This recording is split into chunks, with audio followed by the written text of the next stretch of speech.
Painit ng painit ang nalalapit na eleksyon.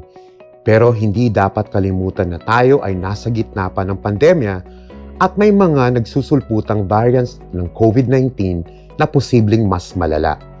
Pakikipagkamay, beso-beso, selfies, may mahigpit na paalala si Commission on Elections spokesman James Jimenez. Well, napakahalaga kasi na panatiliin nating ang seguridad ng ating mga mamamayan.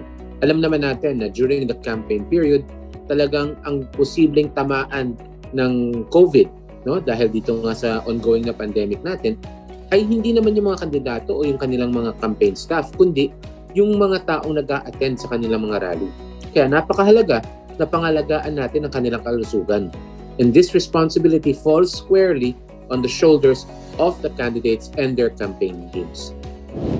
Narito ang mga panuntunang itinakda ng COMELEC sa ilalim ng Resolution number 10732 kung paano matitiyak na ang mga campaign activities para sa May 9, 2022 na eleksyon ay hindi maging COVID super spreader events.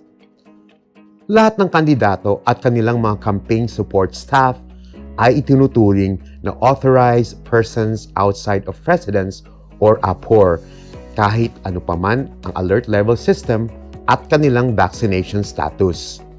Ang face-to-face sorties, rallies, conventions, motorcades, caravans at meeting de avance ay pinapayagan lamang sa mga lugar na nasa ilalim ng alert levels 1, 2 at 3. Ang mga batang maedad 17 pababa at mga nakatatandang maedad 66 pataas at ang may mga kondisyong medikal, kabilang na ang mga buntis, ay bawal dumalo sa mga ganitong aktibidad. At huwag nating kakalimutan yung mga selfie, mga pagkamay-kamay, pagyakap-yakap, beso-beso. Saglit lang yan. Wala pang ilang segundo yan, tapos na yan, lumipas na. Pero pag kayo ay nagkasakit, dahil dyan, pag kayo ay nagka-COVID, mahabang gamutan yan, mahabang bubunuin ng inyong kalusugan yan, at hindi lang yan, pati ng inyong finances. Napakamahal magkasakit ngayon. So, wag nating isasang-alang sa kakunting enjoyment yung mas mahabang problema ng COVID. Ang indoor campaign ay hindi pinapayagan sa mga lugar na nasa ilalim ng Alert Level 4. Mga outdoor na aktibidad lamang na nasa 30% capacity ang pinapayagan.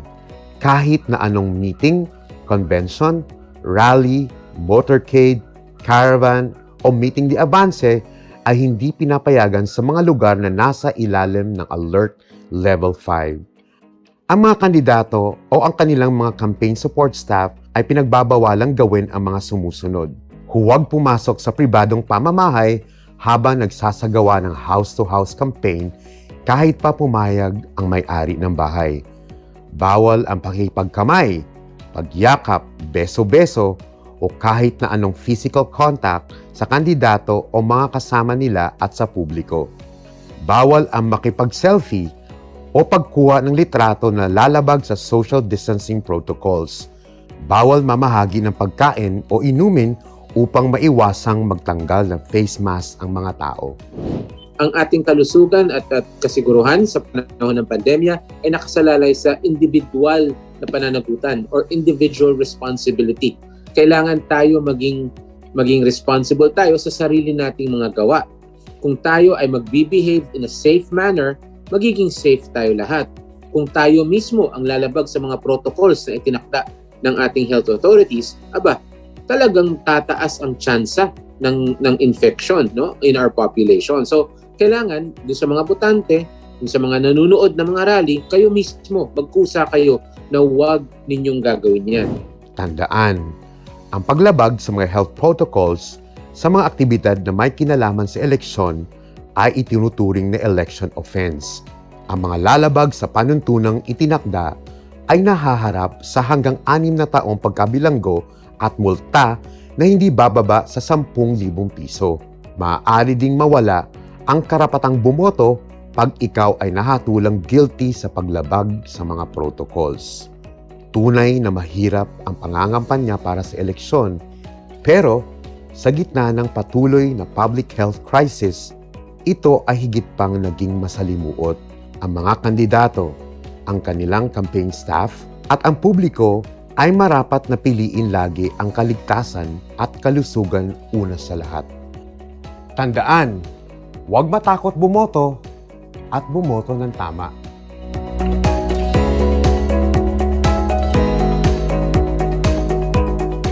Kung ikaw ay nakakita ng aktibidad na lumalabag sa mga naturang panuntunan sa iyong lugar, huwag mag-atubiling magsumbong sa COMELEC sa kanilang Facebook, Twitter at mobile.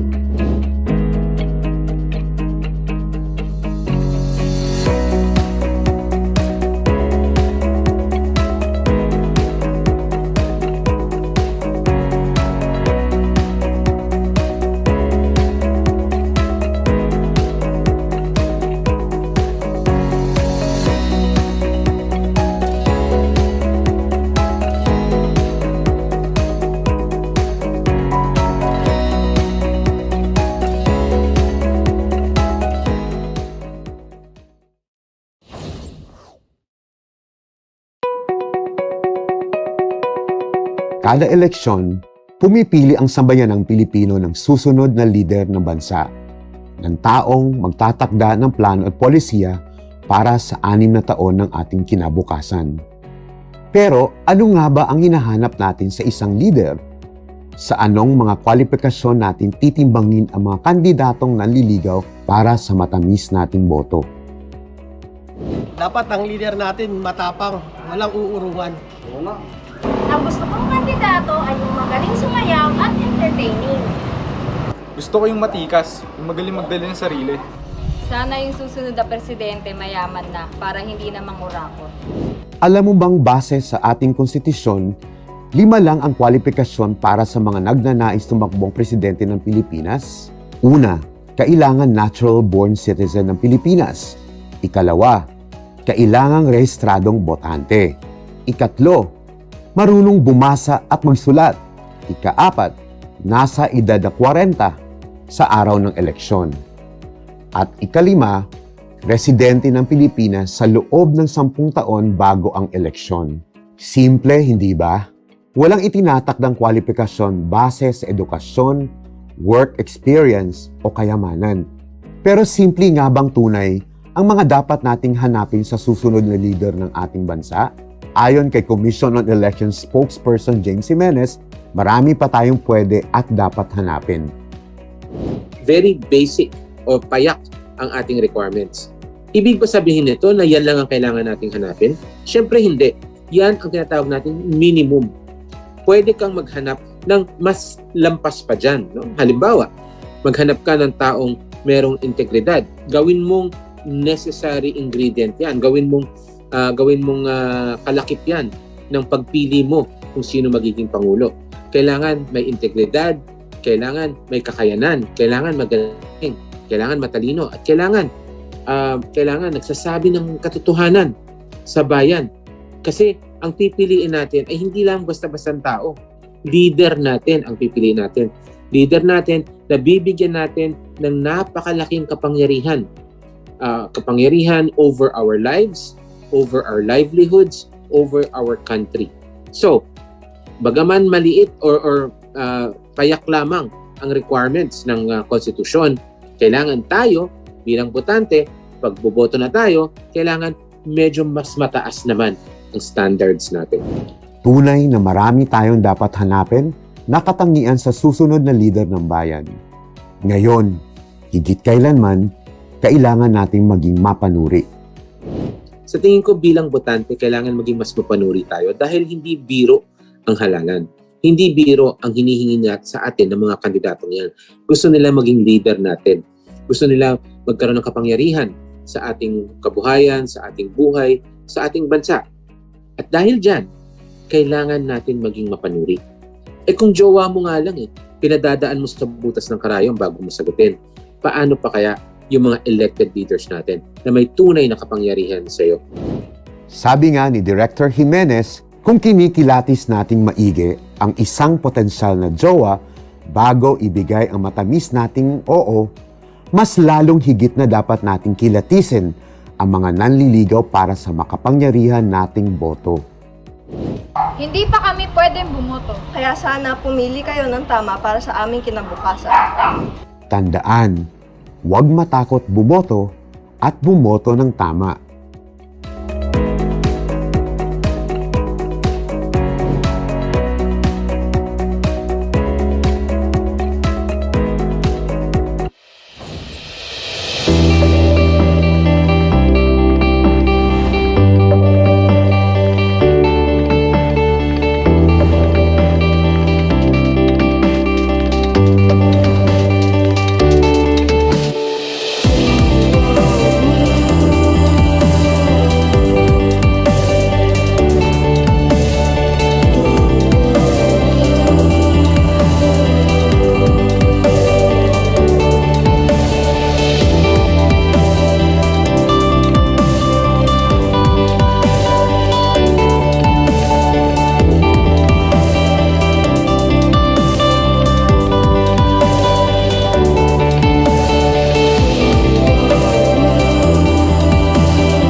Ikaw ba ay isang rehistradong botante para sa May 9, 2022 elections?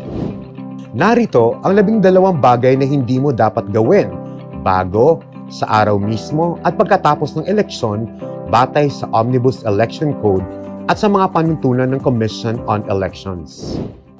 Huwag ibenta ang iyong boto. Ang pagbili ng boto o pagbenta ng boto ay mahigpit na ipinagbabawal sa ilalim ng Omnibus Election Code. Ito ay may kaukulang parusa ng pagkakakulong mula 1 hanggang 6 na taon, pagkadiskwalipika sa pagsilbi sa isang pampublikong posisyon at pagkawala ng karapatang bumoto. Ang isang partidong politikal na mapapatunayang bumili o nagbenta ng boto ay pamumultahin na hindi bababa sa 10,000 piso. Huwag pagpustahan ang resulta ng eleksyon. Ang kahit na anong pera o bagay na may halaga na itinaya sa pustahan para sa resulta ng eleksyon ay mapupunta sa estado. Huwag pilitin o takutin ang iyong mga subordinates, kabilang ang mga miyembro ng parokya o simbahan, mga kasambahay, o mga nangungupahan para ikampanya o iboto o hindi iboto ang isang kandidato. Huwag pilitin o takutin sa direkta o hindi direktang paraan ang kahit na sinong opisyal o kawani para sa eleksyon.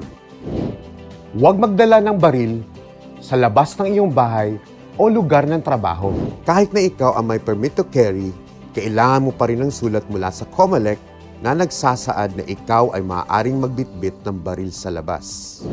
Huwag bumoto ng higit sa isang beses sa isang eleksyon. Huwag bumoto kung ikaw ay hindi rehistradong botante. Ang double voting o mas kilala sa tawag na flying voter ay may kaukulang parusa ng pagkabilanggo ng hanggang 6 na taon at multa na hanggang 10,000 piso. Huwag bumoto bilang kahalili ng isang rehistradong botante kahit pa may pahintulot. Huwag gumamit ng ibang balota maliban sa ibibigay ng Board of Election Inspectors. Ipinagbabawal din ang pagkakaroon ng higit sa isang official ballot.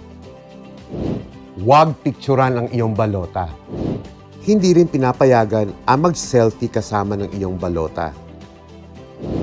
Huwag magbitbit ng nakamamatay na armas sa loob ng presinto kung saan ka boboto at sa loob ng radius na 100 metro mula sa presinto sa araw ng eleksyon.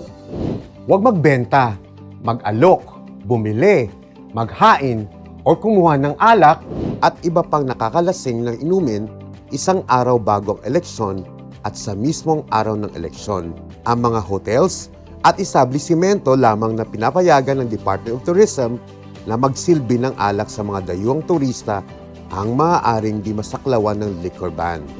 Huwag magdaos o makilahok sa sabong, boxing, karera ng kabayo, hay-alay at iba pang kahalintulad na laro sa araw ng eleksyon. Bawat boto ay mahalaga at ang isang boto ay maaaring magresulta sa 6 na taon na maayos na pamamalakad ng gobyerno at matatag na ekonomiya o 6 na taon na talamak ang korupsyon, mataas ang porsyento ng mga walang trabaho at mas laganap na kahirapan. Protektahan mo ang iyong kinabukasan sa pamamagitan ng hindi pagbenta ng iyong boto. Tandaan, huwag matakot bumoto at bumoto ng tama.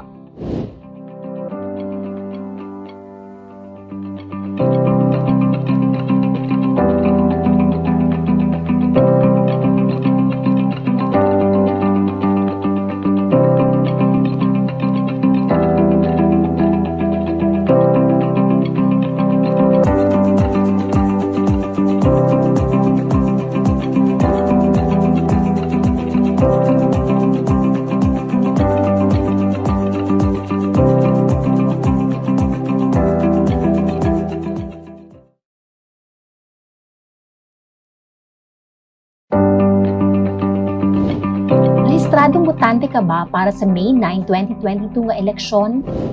Aniya ang 12 ka butang nga dili nimo angay buhaton sa panahon og pagkahuman sa eleksyon sumala sa Omnibus Election Code ug kasamtangang giya sa Commission on Elections. Ayaw ibaligya ang imong boto. Ang pagbaligya o pagpalit sa boto usa ka ginadili nga lihok sa ilalom sa Omnibus Election Code ug aduna kini silot nga pagkapriso ug usa hangtod 6 ka tuig, diskwalipikasyon sa paghawid og pampublikong posisyon ug pagkawagtang sa katungod sa pagboto. Ang bisan unsang partidong politikal nga masakpan nga sad-an nga mahimong magmulta og dili ubos sa 10,000. Ayaw pakipusta sa resulta sa eleksyon. Ginadili ang pagpusta sa resulta sa eleksyon. Ang bisan unsa nga kwarta o bililhong butang nga gipusta maadto sa gobyerno. Ayaw pamugos, panghulga o panghadlok sa imong mga sakop, lakip na ang mga parokyano, katabang, saop ug uban pa sa pangampanya o pagboto alang o batok sa bisan kinsang kandidato. Ayaw pamugos, panghulga o panghadlok sa bisan kinsang opisyal sa eleksyon o empleyado. Ayaw pagdala og mga armas gawas sa imong panimalay o sa lugar sa negosyo. Maski aduna kay permiso sa pagdala niini, manginahanglan gihapon og nakasulat nga pagtugot gikan sa COMELEC. Ayaw pagboto og sobra sa usa sa parehong eleksyon. Ayaw pagboto kung ikaw dili rehistrado nga botante. Ang kaduha nga pagboto o ang ginatawag nga flying voter adunay silot nga 6 ka tuig nga pagkakulong ug multa nga kutob sa 10,000. Ayaw pagboto puli sa laing botante maski aduna o walay pagtugot gikan kaniya. Ayaw paggamit og ubang balota gawas sa gihatag sa Board of Election Inspectors. Iligal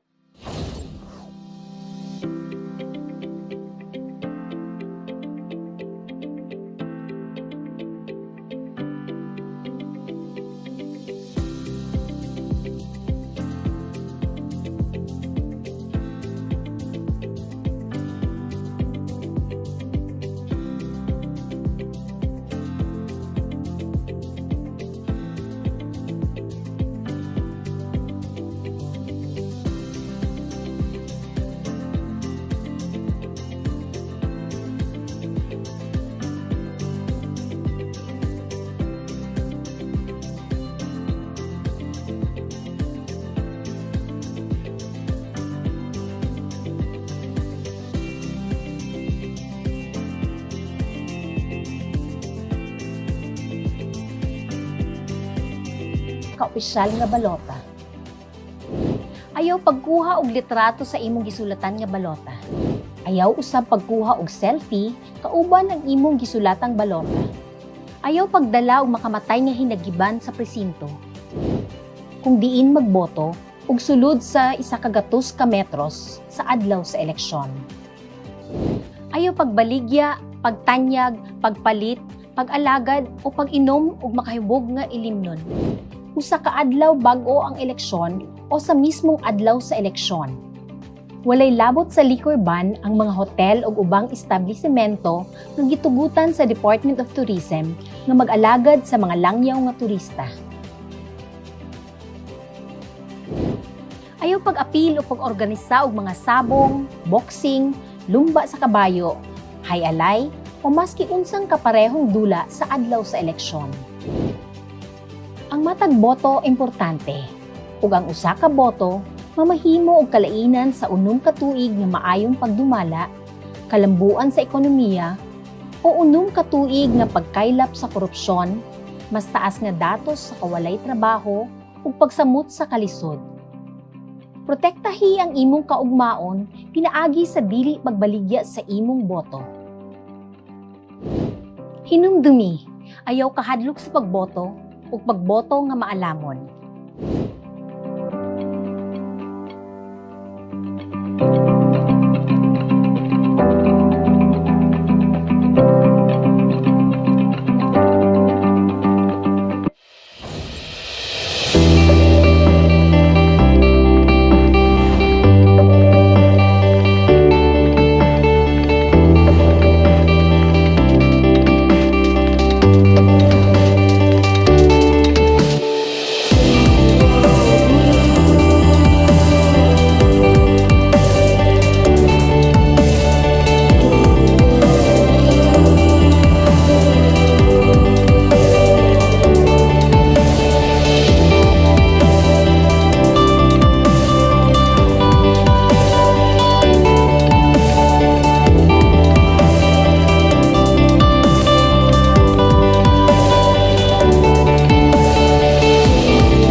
Kada eleksyon, pumipili ang sambayanang Pilipino ng susunod na lider ng bansa, ng taong magtatakda ng plano at polisiya para sa 6 na taon ng ating kinabukasan. Pero ano nga ba ang hinahanap natin sa isang lider? Sa anong mga kwalifikasyon natin titimbangin ang mga kandidatong nanliligaw para sa matamis nating boto? Dapat ang leader natin matapang, walang uurungan. Ang gusto kong kandidato ay yung magaling sumayaw at entertaining. Gusto ko yung matikas, yung magaling magdala ng sarili. Sana yung susunod na presidente mayaman na para hindi na mangurakot. Alam mo bang base sa ating konstitusyon, 5 lang ang kwalifikasyon para sa mga nagnanais tumakbong presidente ng Pilipinas? Una, kailangan natural-born citizen ng Pilipinas. Ikalawa, kailangang rehistradong botante. Ikatlo, marunong bumasa at magsulat. Ika-4, nasa edad na 40 sa araw ng eleksyon. At ika-5, residente ng Pilipinas sa loob ng 10 taon bago ang eleksyon. Simple, hindi ba? Walang itinatakdang kwalifikasyon base sa edukasyon, work experience o kayamanan. Pero simple nga bang tunay ang mga dapat nating hanapin sa susunod na leader ng ating bansa? Ayon kay Commission on Elections spokesperson James Jimenez, marami pa tayong pwede at dapat hanapin. Very basic o payak ang ating requirements. Ibig ba sabihin nito na yan lang ang kailangan nating hanapin? Siyempre hindi. Yan ang tinatawag nating minimum. Pwede kang maghanap ng mas lampas pa dyan. No? Halimbawa, maghanap ka ng taong merong integridad. Gawin mong necessary ingredient yan. Gawin mong kalakip yan ng pagpili mo kung sino magiging pangulo. Kailangan may integridad, kailangan may kakayanan, kailangan magaling, kailangan matalino, at kailangan nagsasabi ng katotohanan sa bayan. Kasi ang pipiliin natin ay hindi lang basta-bastang tao. Leader natin ang pipiliin natin. Leader natin na bibigyan natin ng napakalaking kapangyarihan. Kapangyarihan over our lives, over our livelihoods, over our country. So, bagaman maliit or payak lamang ang requirements ng konstitusyon, kailangan tayo bilang botante, pag boboto na tayo, kailangan medyo mas mataas naman ang standards natin. Tunay na marami tayong dapat hanapin na katangian sa susunod na leader ng bayan. Ngayon, higit kailanman, kailangan nating maging mapanuri. Sa tingin ko bilang botante, kailangan maging mas mapanuri tayo dahil hindi biro ang halalan. Hindi biro ang hinihingi niya sa atin ng mga kandidatong yan. Gusto nila maging leader natin. Gusto nila magkaroon ng kapangyarihan sa ating kabuhayan, sa ating buhay, sa ating bansa. At dahil dyan, kailangan natin maging mapanuri. Kung jowa mo nga lang pinadadaan mo sa butas ng karayom bago mo sagutin, paano pa kaya yung mga elected leaders natin na may tunay na kapangyarihan sa iyo? Sabi nga ni Director Jimenez, kung kinikilatis nating maigi ang isang potensyal na jowa bago ibigay ang matamis nating oo, mas lalong higit na dapat nating kilatisin ang mga nanliligaw para sa makapangyarihan nating boto. Hindi pa kami pwedeng bumoto. Kaya sana pumili kayo ng tama para sa aming kinabukasan. Tandaan, huwag matakot bumoto at bumoto ng tama.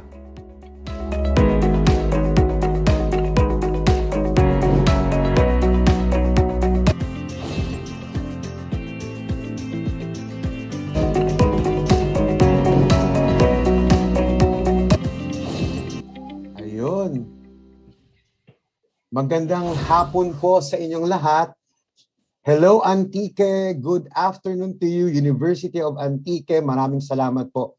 Ayun, nasa 71, almost 80 na po tayo sa loob ng meeting room.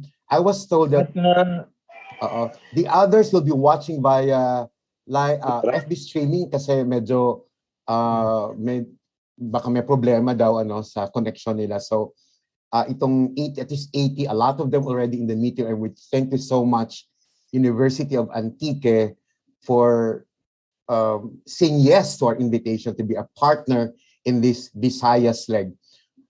Ito po yung una sa Visayas. Pangalawa, we're going to Iloilo after this. a week after. So natapos na po namin yung ibang legs namin, call it legs kasi, of the whole Scholastic Press Outreach Program for this year.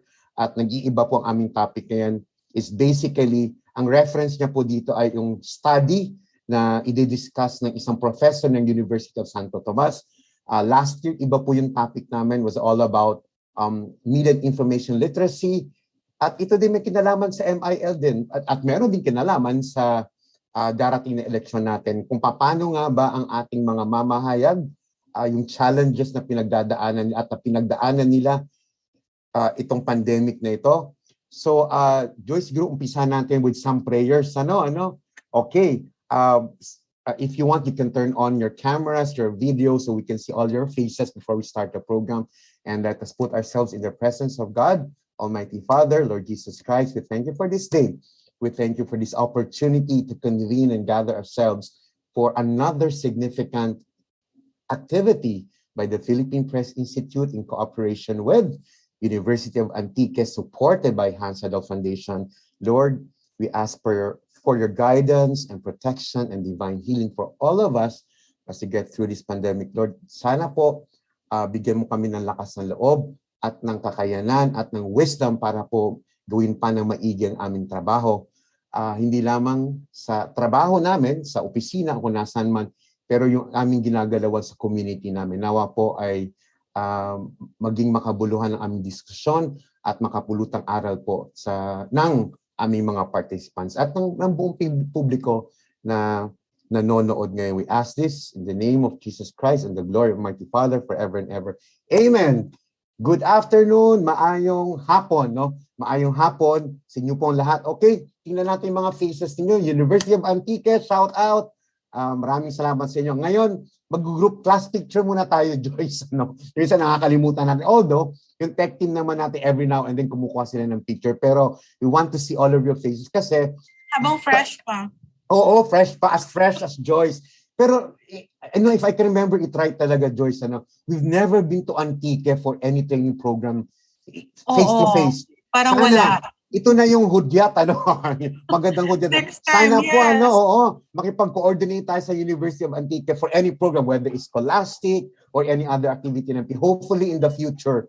Hindi pa po na, madalas kami, Bacolod, Iloilo, Cebu, hopefully in Antique naman kasi it's a beautiful place, diba?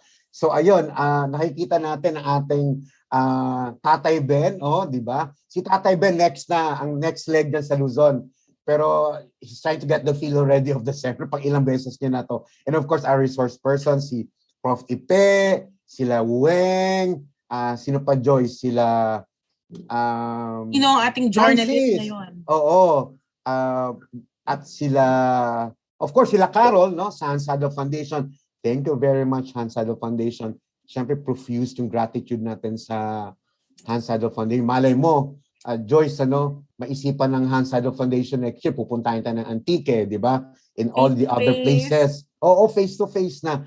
Ayun, bago po tayo mag-start sa ating program, may papakilala ko ang aking sarili. Always forget this, Joyce. Ako po si Ariel Sabellino. I'm the Executive Director and Trustee of the Philippine Press Institute. Also joining me today is our Seminar Director, Joyce Panyals, also News Editor of Manila Standard, alongside our technical and production and administrative team, si Ate Bes, kaway-kaway kay Ate Bes, kay Care, kay Priscilla, kay Rog, kay Risa, kay Sheila. Ayun, syempre hi to Attorney Guts, later on tatawagin natin. Pero kung andito na si Alex, trustee for Visayas, siya po ay Dumaguete-based and editor and publisher of one of the multi-awarded community newspapers in the country. I'd like to call him now to give his welcome remarks. Alex Pal of Metro Post, are you here? Tingnan natin si Alex. Minsan kasi talagang problematic yung internet, Joyce, Pero I think the internet connection is a bit spotty. Yes. Oo. Anyway, mamaya naman he can always join in naman sa ating program. But this time, I'd like to call the resident representative of Seidel Foundation who ang tawag dito, Joyce, yung talagang uma-attend sa ating mga activities natin if he is available. And for this particular activity, andito po siya. Please welcome Attorney Guts Heineke. Good afternoon, sir. Hi, Arya. Good afternoon. Good afternoon to all of you. Me too. I've never been in Antique, by the way. Yes, let's go. Let's go. Yes, I agree. Yes, thank you very much on behalf of the Hans Seidel Foundation. We are proud and we are happy that we are with you this afternoon for this scholastic program with the Philippine Press Institute. The Hans Seidel Foundation is a German NGO, and we are for more than 40 years here in the Philippines, and it's worldwide. It's our goal to build up democracy and good governance. And yes, these are somehow a little bit empty words that we need to fill with content. And one content for democracy and good governance is, of course, you need to have the people in the boat. You need to inform the people about what is going on in a political process. And therefore, you need journalists in order to inform the people, in order to inform the civil society. And that's the background and the reason why we are working together with the Philippine Press Institute, and why we are so happy that together we are having this scholastic program. And therefore, thank you very much, University of Antique, that you're here with us this afternoon. I'm quite sure it will be an exciting program. We've had it already several times. So congratulations to all of you. Enjoy the afternoon, have fruitful discussions. Don't hesitate to ask questions. And at the end, please do me one favor. Hans Seidel Foundation, we are funded by the German Parliament. So at the end of the year, we've got to submit a report in which we ask questions like, how was it? Did it make any sense? So please, at the end, you will get a survey. It's called IFSS survey. Please fill out that survey. It's quite easy. It's just maximum 2 minutes that you need. But you would help us a lot when you fill out that survey. And on the second hand, also, Hans Seidel Foundation has got a Facebook page, of course, like everybody. And our boss, or my boss in Germany, he's extremely looking for our Facebook likes. So please do us a favor and like us on Facebook. Then I have a better life with my boss in Germany. Thank you very much. That's all. Thank you, Attorney Gus. Very well. Hindi lang to magiging insightful seminar or discussion. Mamaya, but it's going to be engaging and fun activity as well. Meron tayong isang session na talagang maiengganyo talaga kayong sumali. But thank you really, Hans Seidel Foundation. And please do not forget to visit the Facebook page and website of Hans Seidel Foundation and like their page also. And the page also of the Philippine Press Institute for more details of our programs. Hindi lamang ito ang programa ng PPI, but you can also attend other programs or activities of the PPI every month. Just visit our website as well. We have a news website apart from our institutional website. Any reportage on the pandemic and elections, just click www.ppinewscommons.net at yun po. At for more details about the Philippine Press Institute, andun po sa isa, yung www.philpressinstitute.net. Just let us know kung ano pa yung programa pwede nyong masalihan para maging makabuluhan din yung aming engagement sa mga universities not only in Antique but all over the Philippines. And at this time, because we cannot pull off this kind of event, ito Joyce, naku 100 plus na pala. Just yesterday, Ma'am Sheila Sandoy, salamat po sa pag-coordinate sa amin kahapon. Sabi na 45, pero ngayon it's already 100 plus, and also those watching, plus pa Joyce, yung nanonood sa atin sa FB live streaming. At this point, I'd like to call the University President of the University of Antique, Dr. Pablo S. Crespo Jr., for his message. Thank you very much, Sir Ariel. Hi, sir. Hello. Mayad nga hapon na rin sa probinsya kang Antique. That's how we say good afternoon from the province of Antique. Attorney Ga, mayad nga hapon, Ma'am Jo, and all the members of the Philippine Press Institute. It's about to rain here. It's quite humid in Antique right now. And we would like also to express our very humid and very warm feeling to all the virtual audience and participants and the guest speaker in this engagement with the University of Antique. In particular, I would like to say thank you very much to Ma'am Sheila Sandoy, the program head of the AB Mass Communication of the University of Antique, for coordination with the PPI and with coming up with this kind of engagement. In fact, we have extended our invitation not only to the students of the mass communication, but to all students, student leaders of the University of Antique coming from the different campuses. And I know that right now, earlier you have checked, you said you have 111. This time we have 123. Yeah, 123 Actually po. are coming. And many more actually are coming. The members of the press, students press, are also here right now joining me. As I also acknowledge some of the executive officials of the University of Antique. First and foremost, I would like to say, salamat, durugin niya salamat. Thank you very much for this kind of undertakings. We believe, just like Attorney Katz, that the press play a very important role in democracy and good governance. In the advent of technology, mass communication, internet, we are swamped with so many information. And not all of this information actually are accurate too. In fact, some information are played in the social media aims to deceive people. And so one of the topics that I am very much interested in is preventing the truth decay. Because somehow the academy should stand with the truth, the same with the press, the same with the mass media. And this is something that we are also teaching our students to be more discerning, to be more critical thinkers, especially in the advent of the mass information that swamp the mass media. And so I would like to extend this invitation as well, this engagement, future engagement with the University of Antique. We have now opened the university for face-to-face classes. Perhaps we're one of the first, if really the first state university which have opened our gates for the face-to-face classes across all programs in the different campuses of the University of Antique. And because you were saying that you're not able to go yet and to come to the province of Antique, it's a very humble province. It's actually a province where mountains meet the sea. We have a very good mountain and very good sea, and in between actually are warm and beautiful and handsome people who will always be ready to welcome you. And so to all of you, you are welcome to the province of Antique, to the University of Antique. We have to keep and further this engagement. And of course, to the Seidel Foundation, we're also interested in to collaborate with you, Attorney Gats, and of course to the Philippine Press Institute and to the students of the University of Antique. Right now, we're 138 and counting.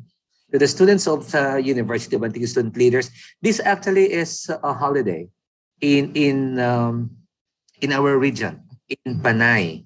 It's actually the Panay Liberation Day, and so we didn't have classes, we didn't have offices. But just the same, I am very much happy because our faculty, our execom, our students have to come to join you in this very wonderful engagement. And so, in behalf of the only state university in the province of Antique, I welcome everyone, and I am saying, dayon kita, let's continue doing this. Duro-duro ginya salamat. Thank you very much. Salamat, Dr. Crespo. Mas lalo kaming naiengganyo doon sa binanggit nyo where the mountains meet the sea. It's a humble place. As I said kanina, beautiful place. Indeed, I've been hearing a lot of good words about Antique, and it's about time, no, for people to visit your place, hopefully next time. And congratulations for opening your doors for our face-to-face class. So kayo pong nauna, no, and very safe place indeed for your students, ano, across all programs, as you mentioned. Yun po, lagi namin binabanggit, Dr. Crespo, one of the biggest allies of the media ay ang academics talaga, yung academe. Kaya itong programa namin ng Scholastic talaga is really for you, for the universities and colleges across the archipelago. Nag-iiba lang po siya ng topic every year. Pero the same objective, the same goal para po sa ating universities and colleges. Maraming salamat po ulit, Dr. Crespo. I hope you enjoy and stay on until the end of the program. As you said, you're very interested in listening to the Truth Decay. Kami po din, kahit paulit-ulit na, nag-enjoy pa rin kami makinig, sumali kahit kami sa training team doon sa session na yan. Ayun, at this point, tayo po ay, pwede na po natin i-close yung ating camera, especially for the students. Ano? And speaking of the students and educators, I hope you stay on until the end of the program because you are going to get your certificates of participation after you actually respond to the survey questionnaire or evaluation, okay? Ipa-flash po namin sa chat room ang link dun sa survey form para po para masagutan po ninyo at malaman namin kung ano pa yung gusto ninyo at yung mga insights niyo about the program, and then you get also your certificates as well. Ayan, Joyce, wag nating patagalin pa. I'm pretty sure everyone is excited already. Mga mga Antikenyos, all right? Yes. Ito na talaga. Without further ado, I'd like to call our seminar director, also news editor of Manila Standard, Joyce Pañares, to keep the ball rolling. Hi, Joyce. Hi, good afternoon, Ariel. Good afternoon, everyone. Excited ka na ba sa Antique? Oo nga, alam mo, the first thing I searched was Antique food delicacies. Kaya nga, oo nga. Nanak ko, ano ba masarap kainin dyan? Marami. Seafoods yata. Oo, I think seafood. I think they have what they call the purbida. Ganun ba? Yeah. Oo, the seafoods. Oo daw, sabi ni Dr. Crespo. Punta tayo dyan pag okay na ang sitwasyon natin.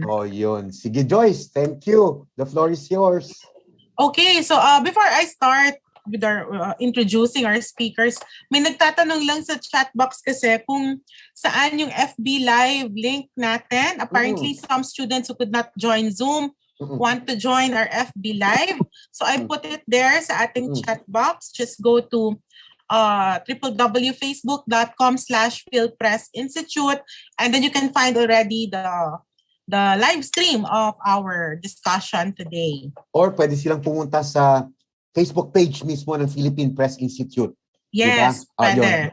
Pareho din sa binanggit mo kanina. Even the Facebook page of Seidel also. Seidel Foundation. Yes, of course. Cross-posted naman din siya. Ayun, it's easy. Tapos click and like na rin. Okay. Pero kung talagang may problema sila at hindi nila matapos yung programa, yung mga wala sa meeting room, yung manonood sa live streaming, they can always watch it over again via our YouTube channel. Yes. Meron po, ipopost po namin yung, and even the other videos of our training programs, andun po sa YouTube channel ng Philippine Press Institute. Ayun. Thank you, Joyce. Okay. So, without further ado, actually, Antique is the second leg that will hear the initial results of this study. The first one was last week, di ba? This study is the basis of our discussion today.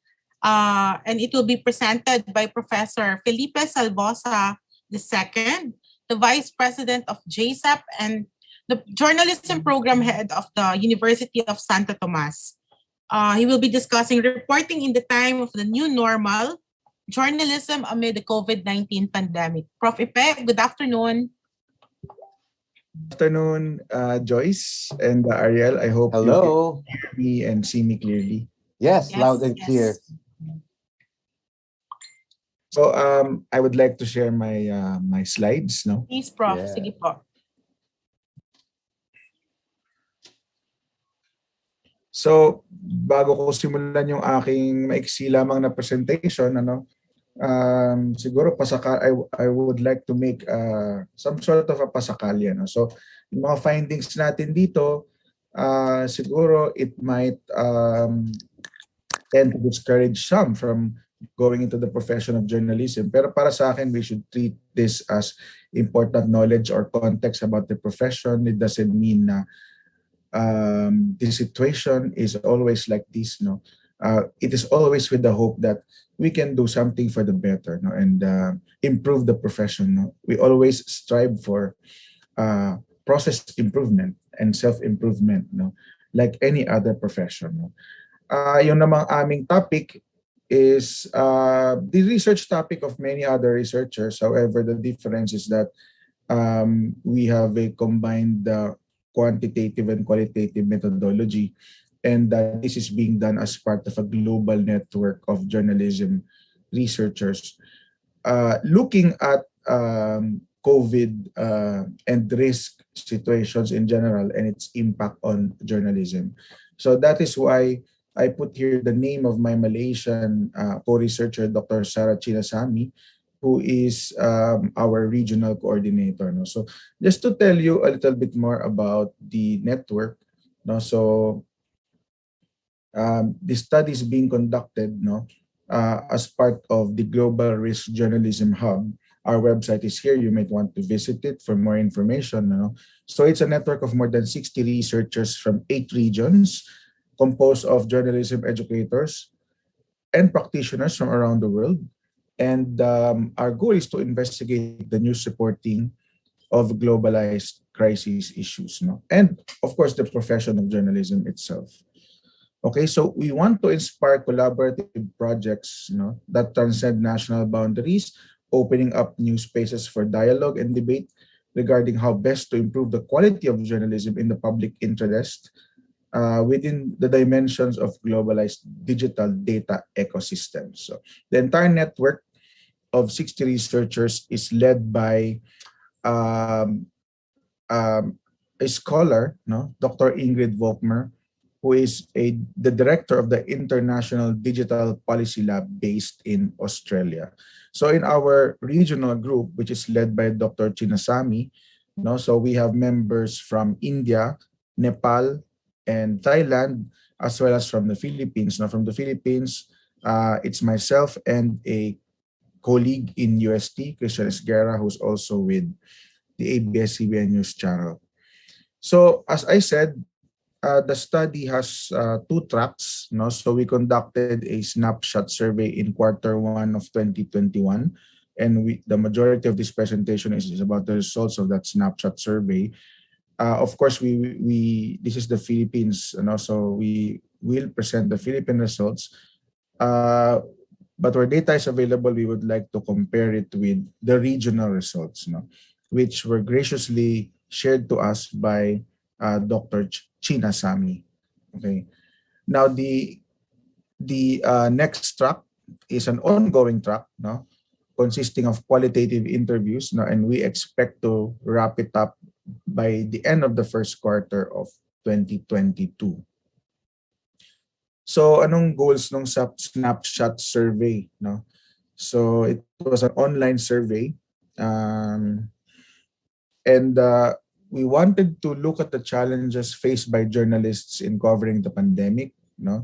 And next is the researchers were really interested about the role of disinformation amid the pandemic, how it played a part, in the reporting of the pandemic. We also wanted to look at the journalists' sources of information about COVID-19 and the pressures faced by journalists in covering the pandemic. So the total number of global respondents was 744, and the regional respondents, meaning to say those from South and Southeast Asia, were 175. So the Philippine respondents, there were 32, total of 32 journalists and editors interviewed from the Philippines, out of the 175 from the region. So the regional data is overwhelmingly male, and India accounts for this. So maraming mga male journalists from India, and it comprised the male sample comprised 63% of the total regional sample, and the rest were females. Okay, so we asked them what was their primary coverage area.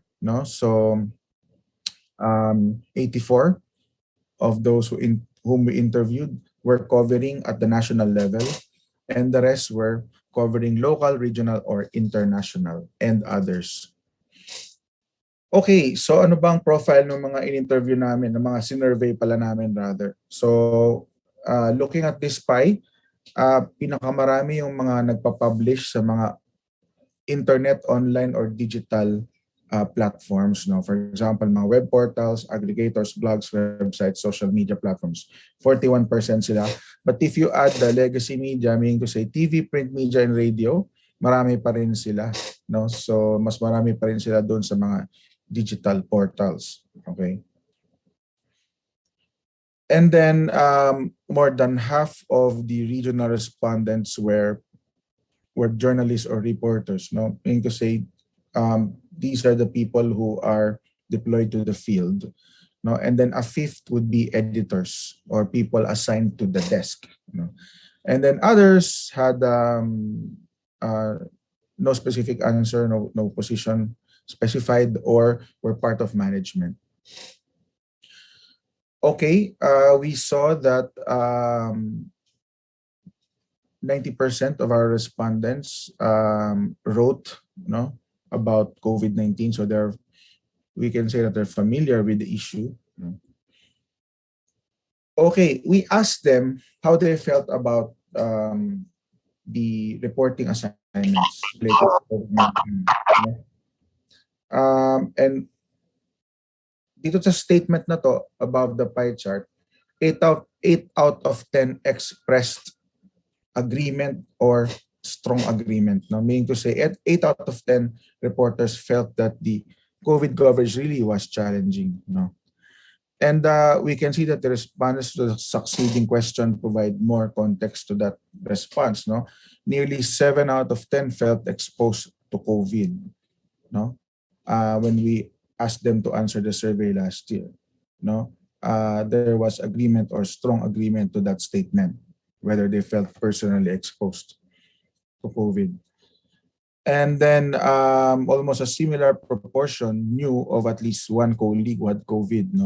Probably this has changed, given the fact that there had been successive surges, and successive variants, that had resulted in succeeding surges, like the Omicron variant. So 76, at least dito sa data namin, 76% reported that they knew at least one colleague who had COVID. This is probably higher now.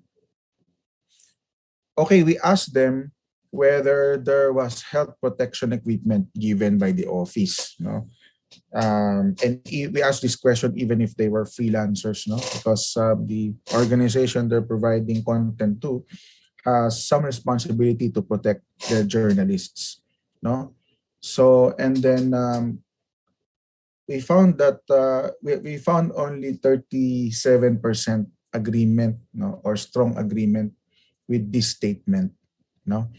And then we see that 19% disagreed, 7% strongly disagreed. And we see that only about a third could say that they were provided important health protection equipment by their companies. Okay, as I said, yung mga international scholars sa journalism, very interested sila dun sa role ng disinformation. And so that is why this question was asked, whether the journalists in the sample had a good understanding of what disinformation is. And the result was that there was 9 out of 10 agreement or strong agreement on this statement, that they have the good understanding of what disinformation is. And then we asked them whether their media organization had guidelines on how to identify this information. Lower ang proportion, 6 out of 10 said that their organization had guidelines versus this information. Majority, but lower than the awareness or knowledge of what this information is. And then more than half lamang ang nagkaroon ng training on handling this information. The statement was, I have received training on how to handle this information. So the answer was more than half. So even if more than half lamang ang may training, 9 out of 10 could confidently say that they know what this information is. They could distinguish what this information is. Okay, we asked them whether this information was affecting how they were covering the pandemic, and we found that the responses agreeing or strongly agreeing to that statement was more pronounced in 2 countries, Philippines and Thailand at more than 80%. Mataas din sa Malaysia, mas mababa sa India at Nepal. And the global average was 72%. Now, only 17% said that their organization has been associated with disinformation. Probably this could be attributed to policies, on handling disinformation and the training, as well as their knowledge of what disinformation is. Now, we found heavy dependence on the government for information, no, about the COVID-19 virus as well as the response to the pandemic, no. And dito sa tanong na to, no, mataas ang agreement from the Philippines. So 91% yung agreement or strong agreement galing sa Pilipinas, no, followed by India, 87%, and Malaysia at 82%. No, the global average was 75%. No, and this has strong impact on the information that we get. No, so we can see clearly that the government has control, no, over the information, given especially the past 2 years, no, nagkaroon ng restrictions on movements, and news conferences shifted to virtual. No, walang ibang mapagkuhanan ng information kundi government sources. Okay, syempre we had to ask this, no, whether they experience restrictions. No, the statement on which we asked them to agree or not, it was this. No, I have not been restricted from covering the pandemic. No. So we found that 34% of the respondents, no, from the Philippines basically said that they experienced restrictions. No, so 34% ang nagsabi na merong restrictions. Okay, they experience restrictions. No, and it's higher than the other countries in this sample, no? So mas mataas kaysa India and Malaysia and Thailand and Nepal, no? Alam naman natin na nagkaroon pa nga ng batas, no, na isama pa yung disinformation doon sa unang bayanihan law, and there were regulations imposed on journalists, particularly for instance, yung naging controversial at the outbreak of the pandemic, yung accreditation, yung pag-issue ng mga IDs galing sa PCOO, no? Perhaps that influenced that response from our journalists last year. Okay, we can see that based on our results, the trust in experts was very high. No? So journalists, of course, they depended on the government, but they also depended on experts, no? So the trust on health experts was high, 9 out of 10, no? Agreement or strong agreement, 9 out of 10. Sa WHO naman, we asked them specifically about the WHO, and we got a response of 7 out of 10, no? Agreement or strong agreement, no? So we can see here na slightly lower than health experts in general, no? So ako naman, I would be cautious on making an interpretation because both responses are high responses, no? So we cannot really make a conclusion of statistical significance as to the difference, no, between the two responses because strictly speaking, hindi naman talaga hindi random yung sample, ano? Hindi traditional survey ang ginawa dito, no? Okay, we also saw that there was high dependence on press releases, no? So unfortunately, the survey did not distinguish as to the source of these press releases, no? So we could only assume na majority of these press releases were government press releases, no? But ang sagot nila is high dependence, 77%, no? Agreed or strongly agreed with the statement that they depended on press releases for information on COVID, no? We asked the same question as regards social media and scientific journals, and we got roughly the same level of response. No, siguro sa social media, it's because social media is pugad yan ng disinformation. So journalists were cautious about getting info from social media because these bits of information needed to be verified, no? And then yung sa scientific journals naman, perhaps this is because of the access issue, no? So yung ibang scientific journals may mga paywall, and perhaps because it takes time to be able to read and digest, no, information from scientific and medical journals. So makita mo yung our journalists went for the easier way out, which is to depend on press releases. And that, of course, also impacts on the quality of reporting. Our journalists also depended on international media for information on COVID-19. So 72% had a high preference for international media as a source of information on the pandemic.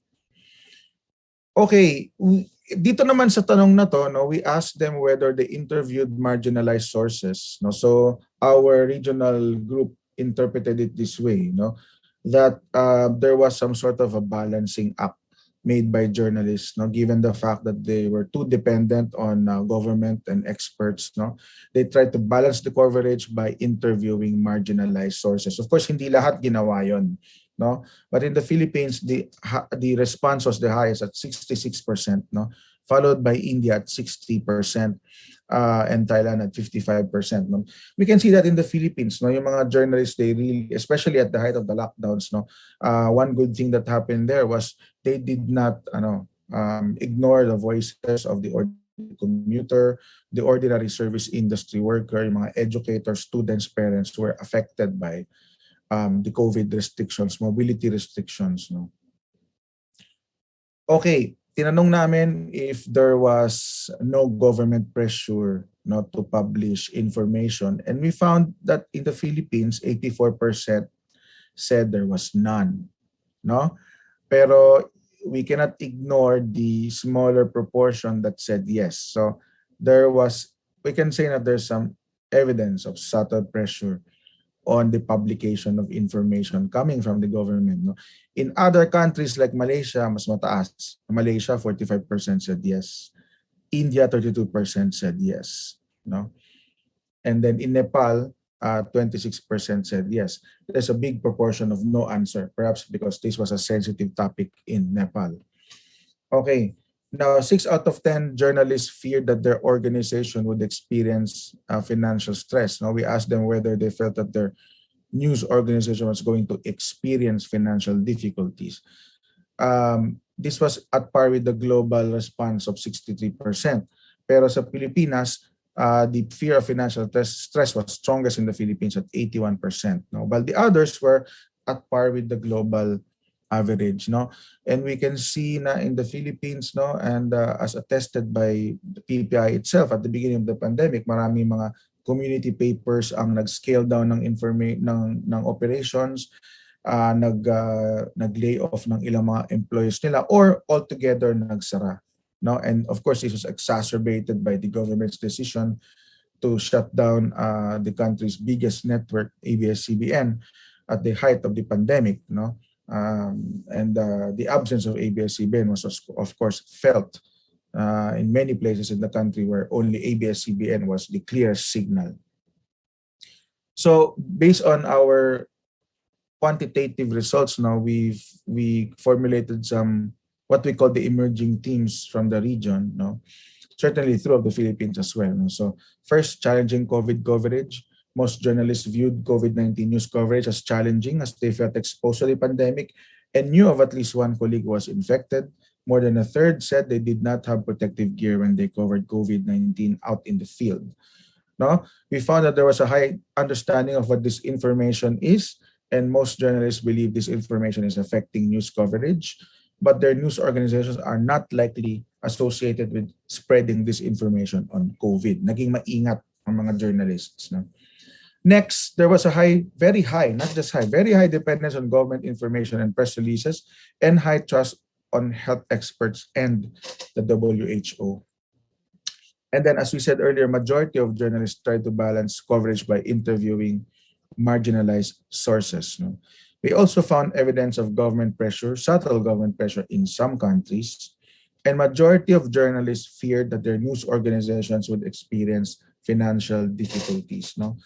So sa second track, for our qualitative interviews, our objective is to interview at least 30 journalists, reporting from different platforms. We will interview journalists in person, by phone, or using online platforms. So our objective is to interview deliberately select news professionals and or news influencers, no, yung mga bagong news portals and yung tinatawag nila na mga crisis news actors, no. Ibig sabihin, ito talaga yung mga naging source ng information during COVID-19, no. Key organizations or players delivering COVID-19, no. And we're using the interview guide developed by the Global Risk Journalism Hub, and na-test na siya in other countries, and this was also approved by our local ethics research board. Okay.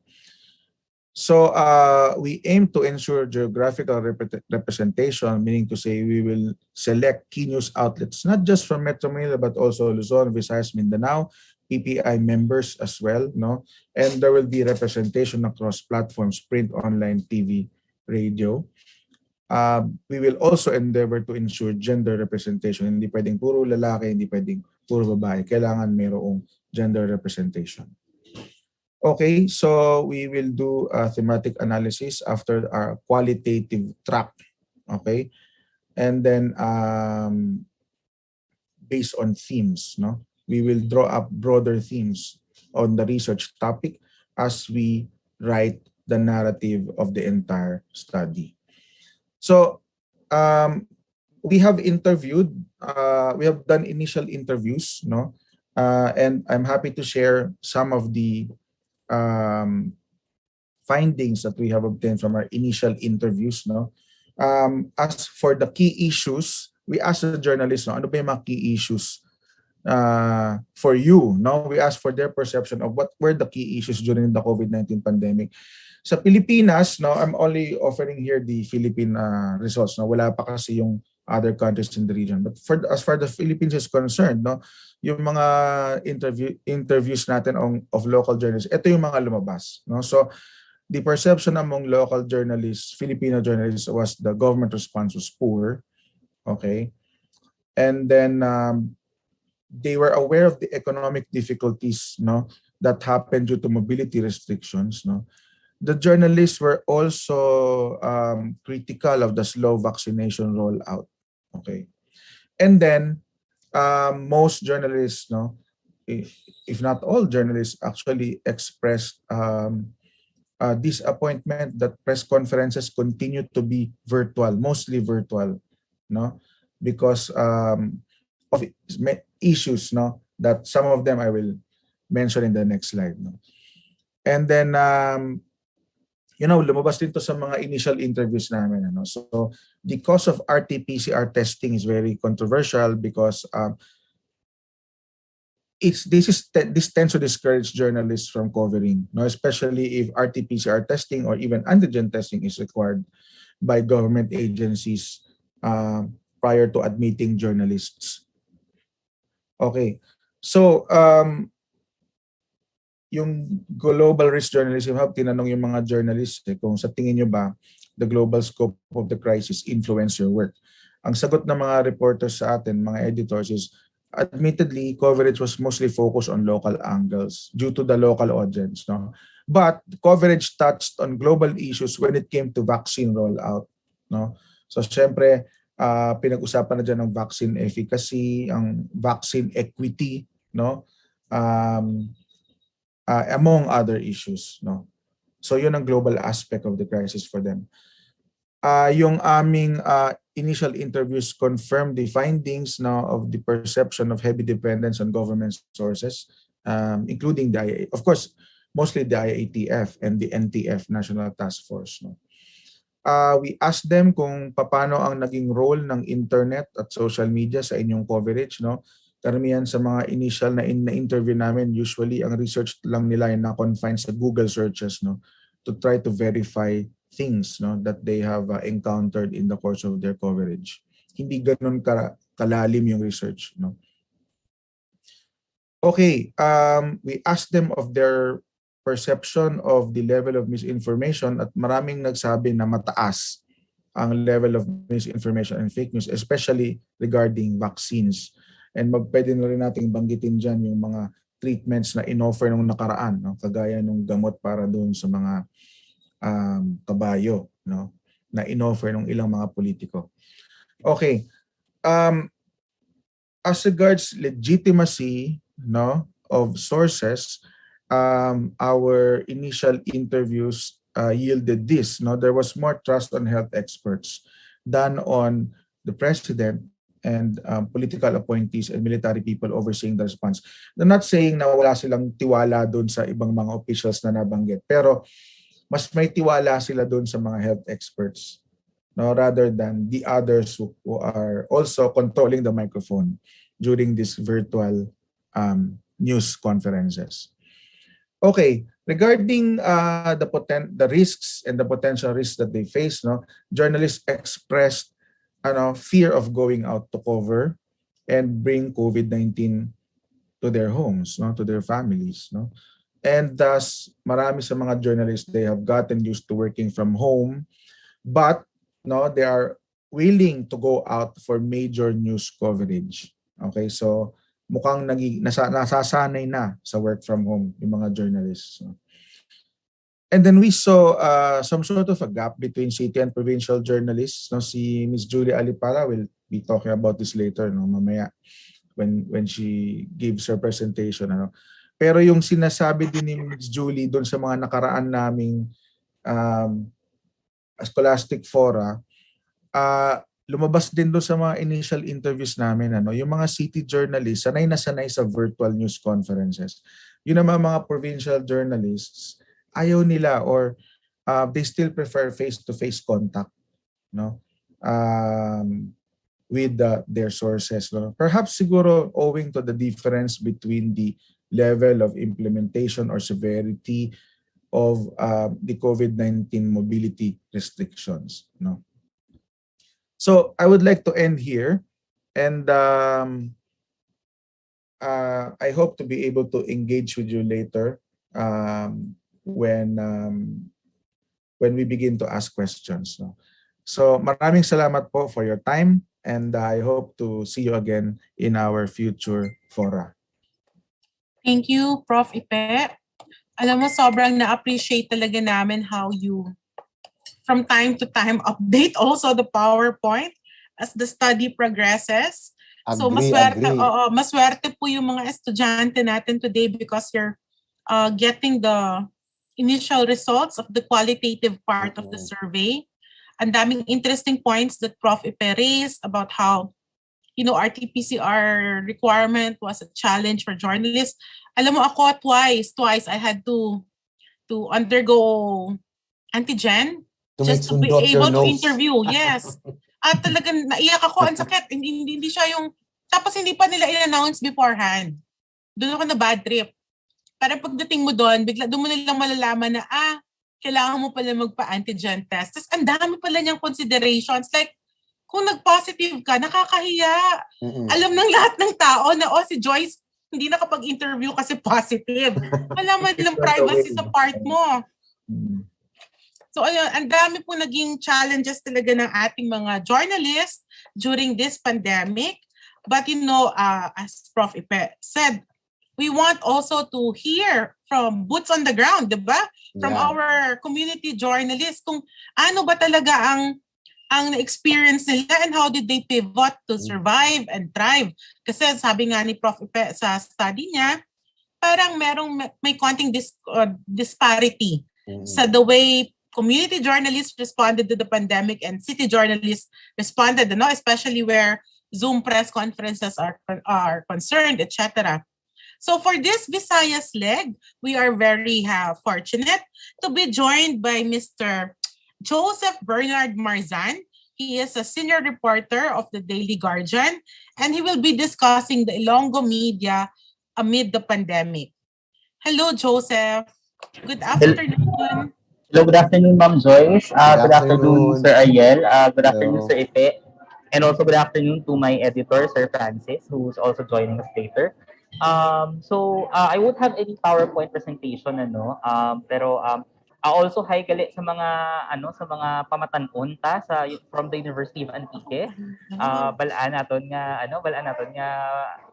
subong ara man kung gihapon nagagiho na gihapon studying online. Sorry for the dialect, pero it's very good to be discussing with an audience na medyo kilala mo. Kasi ang hirap din mag-discuss kung hindi familiar yung audience sa'yo. Yeah. Pero today, I will be discussing more on ano ba yung naging experience ng Ilonggo Media during the pandemic. So this will be in 3 parts.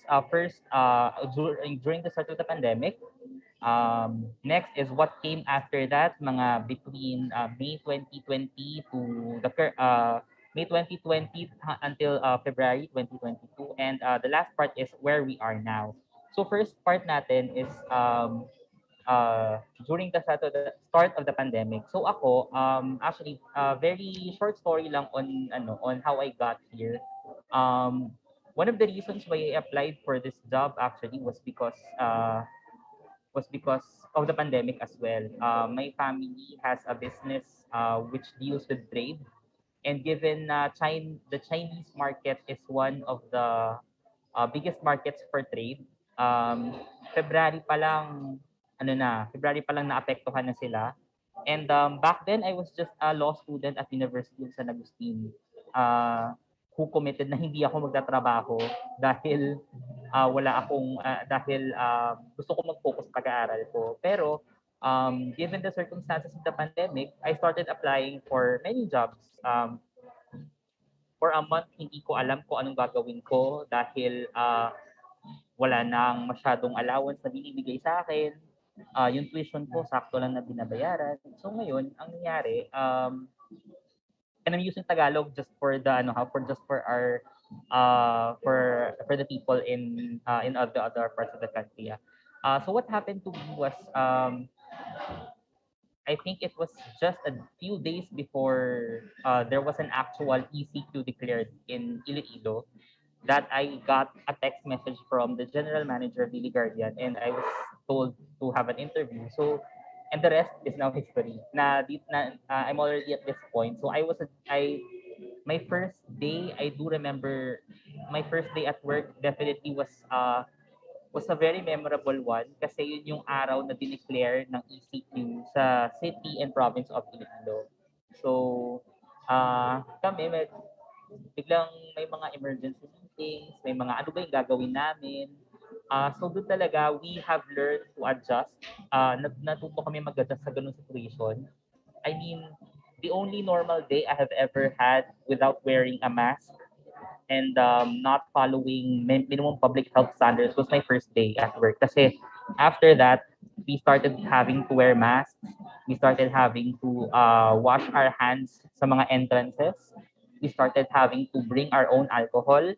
And for us journalists dito sa Iloilo, we started relying on the internet. Usually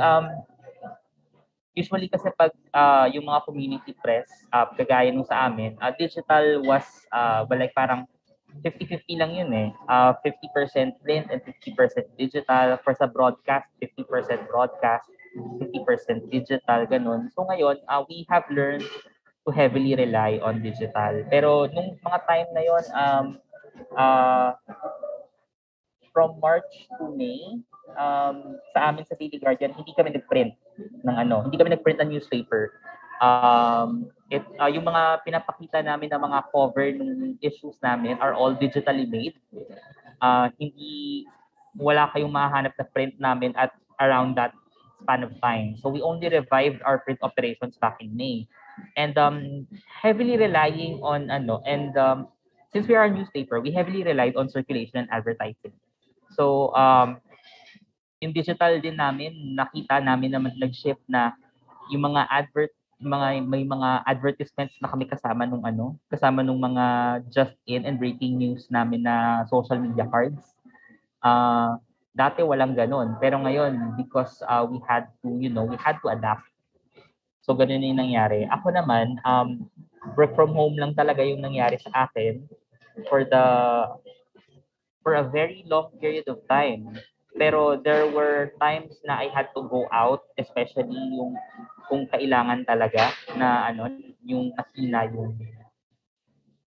yung reception ng Zoom, kung hindi masyado nakafocus yung live stream. yung nangyayari doon is kami, we had to go to the uh, press conferences ourselves kasi hindi maganda yung outputs namin kapag hindi kami uma-attend ng press conferences in person. So that's the risk we have to take.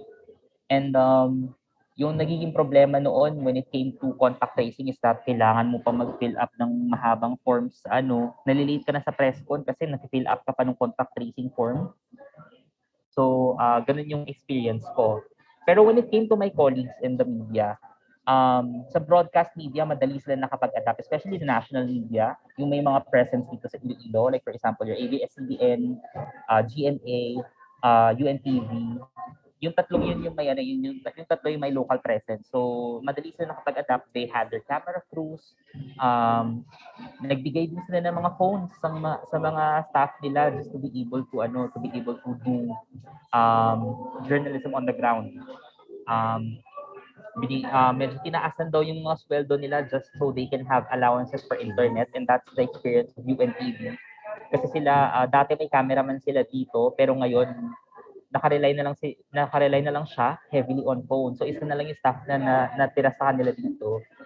And thankfully dito sa amin sa Iloilo, we didn't feel the crunch as much as other parts of the Philippines did. There sa ibang parte ng Pilipinas, I understand, and if Sir Ariel could confirm this na merong mga newspapers na nagsara. Yeah. Merong mga nag-shift to completely digital. And Yeah. of course, hindi natin makakalimutan yung demise ng ABS-CBN. Kinuwento sa akin nung isang dating taga ABS-CBN yung last day niya at work, no. She was sent to direct TV Patrol, that their edition of TV Patrol that day. And then lahat ng content nila na supposed to be focused on COVID response, focused on yung the usual reportage nila, napunta sa reporting on ABS-CBN, similar to the national broadcast nila. Kasi yun na nga, magsasara na yung nila that day, yung istasyon nila on that day. And I do recall kanina nasabi ni Sir Ite na talagang yung legacy media, which includes Sir TV, broadcast radio, yung naapektuhan. Yung mga friends namin sa radio, parang hindi sila masyado naapektuhan kasi nagpapatrol pa rin sila. From their bosses daw, parang pinapapunta pa rin sila sa mga lugar ng mga sources. And siguro yung pinaka naging struggle ko as a journalist at the beginning of the pandemic, hindi pa tayo naging sa second part, no? Kasi ang daming kwento doon. Yung access namin to transportation, lalo na kaming mga community media and yung mga walang access to their own vehicles. Exempted kami parati sa mga community passes na minamandate ng mga local governments, pero minsan hindi tinatanggap ng barangay officials yung mga IDs namin. Yung sa akin dahil sa may wear and tear na rin. So nung time na nagkaroon ng community quarantine pass, talagang tinanong ako, sir, nagtatrabaho pa rin po ba kayo sa media? Sabi ko, oo, nagtatrabaho pa rin. And inconveniently, I had to pull out my phone. Papakita ko pa dun sa barangay tanod yung mga articles na ginawa ko para lang pakita na I was working with the media. And that's, yun yung early days pa rin yun ng media, ng pandemic. And actually, I was kanina lang while I was on the way here. I mean, I'm currently in a cafe. Pero kanina nasa bike ako when I was supposed to be speaking before Sir Ite. Pero nasa bisikleta ako kanina. Kaya hindi ako so naghanap talaga ako ng spot kung saan ako makakapag-report kanina dapat.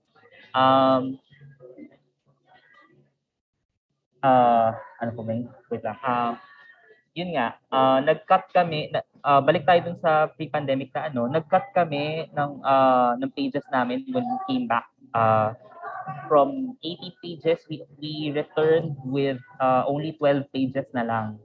So we had to schedule our content very thoroughly yung mga columns kinat namin so to make way for the news. Yung news namin kinailangan namin increase para yung mga national news namin, which we don't usually do national news kasi usually sinusource namin yung from Wire News and other national sources. Kailangan din namin i-cut to give way to the local news.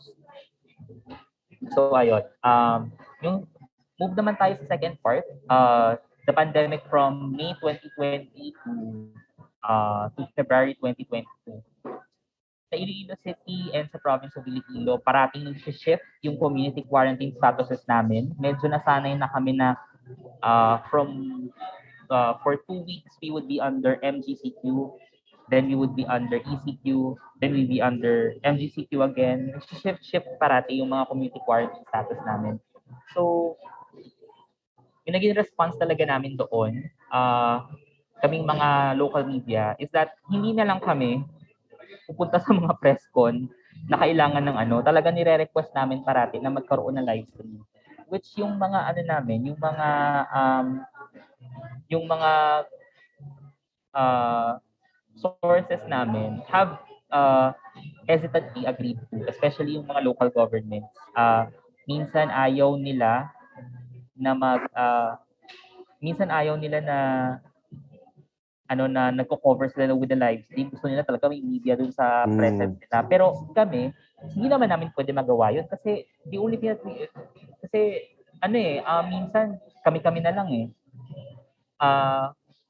Minsan konti lang yung pupunta, minsan yung iba heavily reliant na on live streams kasi nga yung risk of getting COVID-19 from an office space and yung fact na pati yung mga local officials themselves are getting COVID, bakit kami kailangan pumunta doon? So yun yung nagiging yun yung nagiging parati naming dilemma is, do we go there or do we not go there? Ako, I don't cover police beat, so hindi ko kailangan pumunta sa crime scene.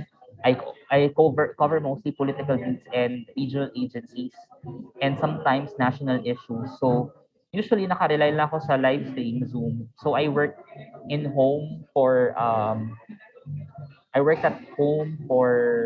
almost the entirety of the pandemic.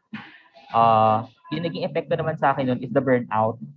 Kasi for example, ako, yung workstation ko when I was working from home, katabi lang nung kama ko.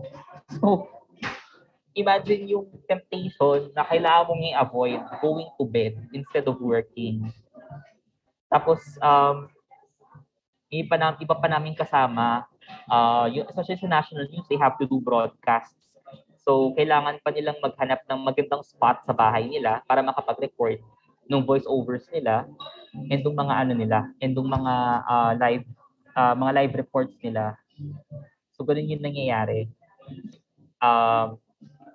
The problem with local journalism on the start and during the pandemic was really dalawa talaga yun eh, access to the internet and access to sources. So accessibility talaga yung pinaka naging problema namin. First is yung access to internet. Nung mga early days ng pandemic, we learned to heavily rely on live streams nga, Zoom meetings, and yung mga radio reports. So nung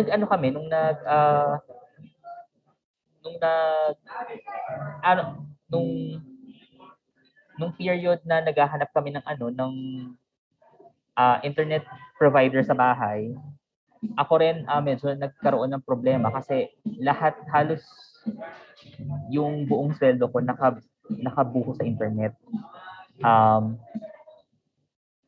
Kasi we had to switch from Globe to PLDT kasi yung Globe signal sa Iloilo medyo humina. And during the time that we were shifting from one provider to another, kinailangan kong gumamit ng mobile data ko. Pati yung laptop ko nakarely sa mobile data ko. So, ganun yung naging kain. So, dehado ka na nga sa sa access to internet, dehado ka pa sa sa sarili mong bulsa kasi ang kailangan mo mag-connect ng on your own. And pati yung offices namin sarado kasi nga COVID pandemic. So So, hindi necessary na pumunta sa opisina. And yung bahay namin, uh, and yung opisina namin sa Daily Garden are far from each other. And walang jeep. So, I do remember na yung jeep bumalik lang sa amin, I think pang August or September of 2020. So, ang hirap talaga nung buhay ng mga panahon na yon. So, pagdating naman sa access to sources, syempre, most of the reports are actually dealing with COVID-19. So, kailangan namin parating kausap DOH, LGUs, experts. Being in the community media, makukulangan ka sa expert sources mo. Especially, hindi masyadong ganun karami yung sources mo as compared to Manila. Yung mga naka-base sa Manila.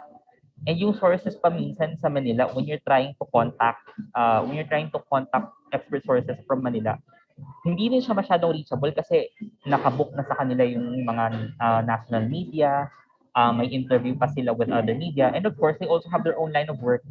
So kami mga community media, hindi nila napagbibigyan. And minsan, I did have this epidemiologist na nag-sorry talaga siya sa akin kasi hindi niya talaga ako ma-accommodate kasi ni-interview din siya ng ibang mga organizations and also vaccine experts din.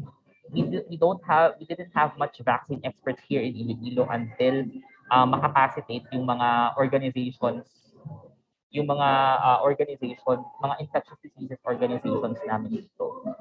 That is why hindi kami masyado nakapag-report on vaccines until February 2021 na. Alam ko sa mga national media, they were able to report on COVID vaccines as early as November 2020, October 2020 even. And nagagawa nila yun kasi may access nila to the sources eh. Yung sa sa regional agencies and LGUs, minsan hindi pa talaga sila ganun ka-responsive. Minsan magagalit pa sa'yo yung ayoko mag-name ng agencies and names eh. So hindi ko muna sila, I'll try my best not to name them. Pero when we try to question them about the information that they put out, minsan very repulsive pa sila when it comes to responding kasi tinatanong nila. I definitely recall one press conference where the regional director of a life agency asked, bakit niyo ba tinatanong yan? And I was like, one colleague from a radio station was like, kasi ma'am, we need to report it to the people. And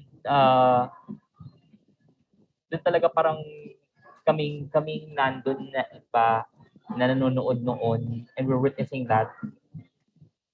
And so, we were awestruck kasi bakit nga ba kailangan tanungin na kami ng ganung klaseng tanong na bakit yung ba tinatanong yan?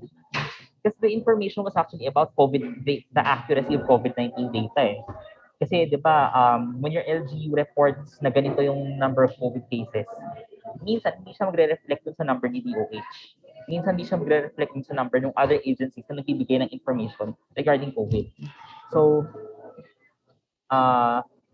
yung mga back and forth ng mga media and regional agencies and LGUs and other relevant persons on COVID, it still goes on until today, no? Yung access to sources namin, nahihirapan pa rin talaga kami kasi lahat kami nag-aagawan kami kay Mayor Jerry, nag-aagawan kami kay Governor Toto Defensor, and them being elected officials, and meron pa silang inaasikaso ng ibang mga bagay. They don't have time for that. They don't have a time for us in the media. So minsan, kami nakarely na lang kami sa mga public information offices. As nasabi nga ni Sir Ipe kanina, heavily reliant yung media sa press releases. Kami talaga heavily reliant kami sa mga presser ng DOH and ng mga LGUs. And Iloilo City back then, nung mga kasagsagan ng mga around June 2020 until siguro mga last year, mahirap ma-access si Iloilo City Mayor Jerry Treñas. Minsan lang siya makapag-okay for an interview. So we had to rely on the Iloilo City Government's Public Information Office for that. Minsan we also had to rely on other spokespersons na pwede namin makausap for that. Pero si LGU talaga yung pinaka-nahirapan kaming i-reach. And not to our fault or not to their fault. Pero kasi understaffed din yung mga LGUs. Marami sa city government nagkakaroon ng last year nagkakasakit. I can recall yung isa kong pinsan sa trabaho sa city government had COVID twice. So medyo na ano rin yung frontline services nila. And so you have to deal, covering COVID, you have to deal not only with the access to sources itself, but also on how to get access to the sources. Kasi kahit i-text mo siya, hindi siya sasagot agad-agad. Kahit puntahan mo sa opisina niya, hindi siya yung makakausap mo. So you really have to deal with those problems on a daily basis, and it persists until now. Buti na lang talaga, and we're already getting to the third part of my discussion. The third part is where we are currently.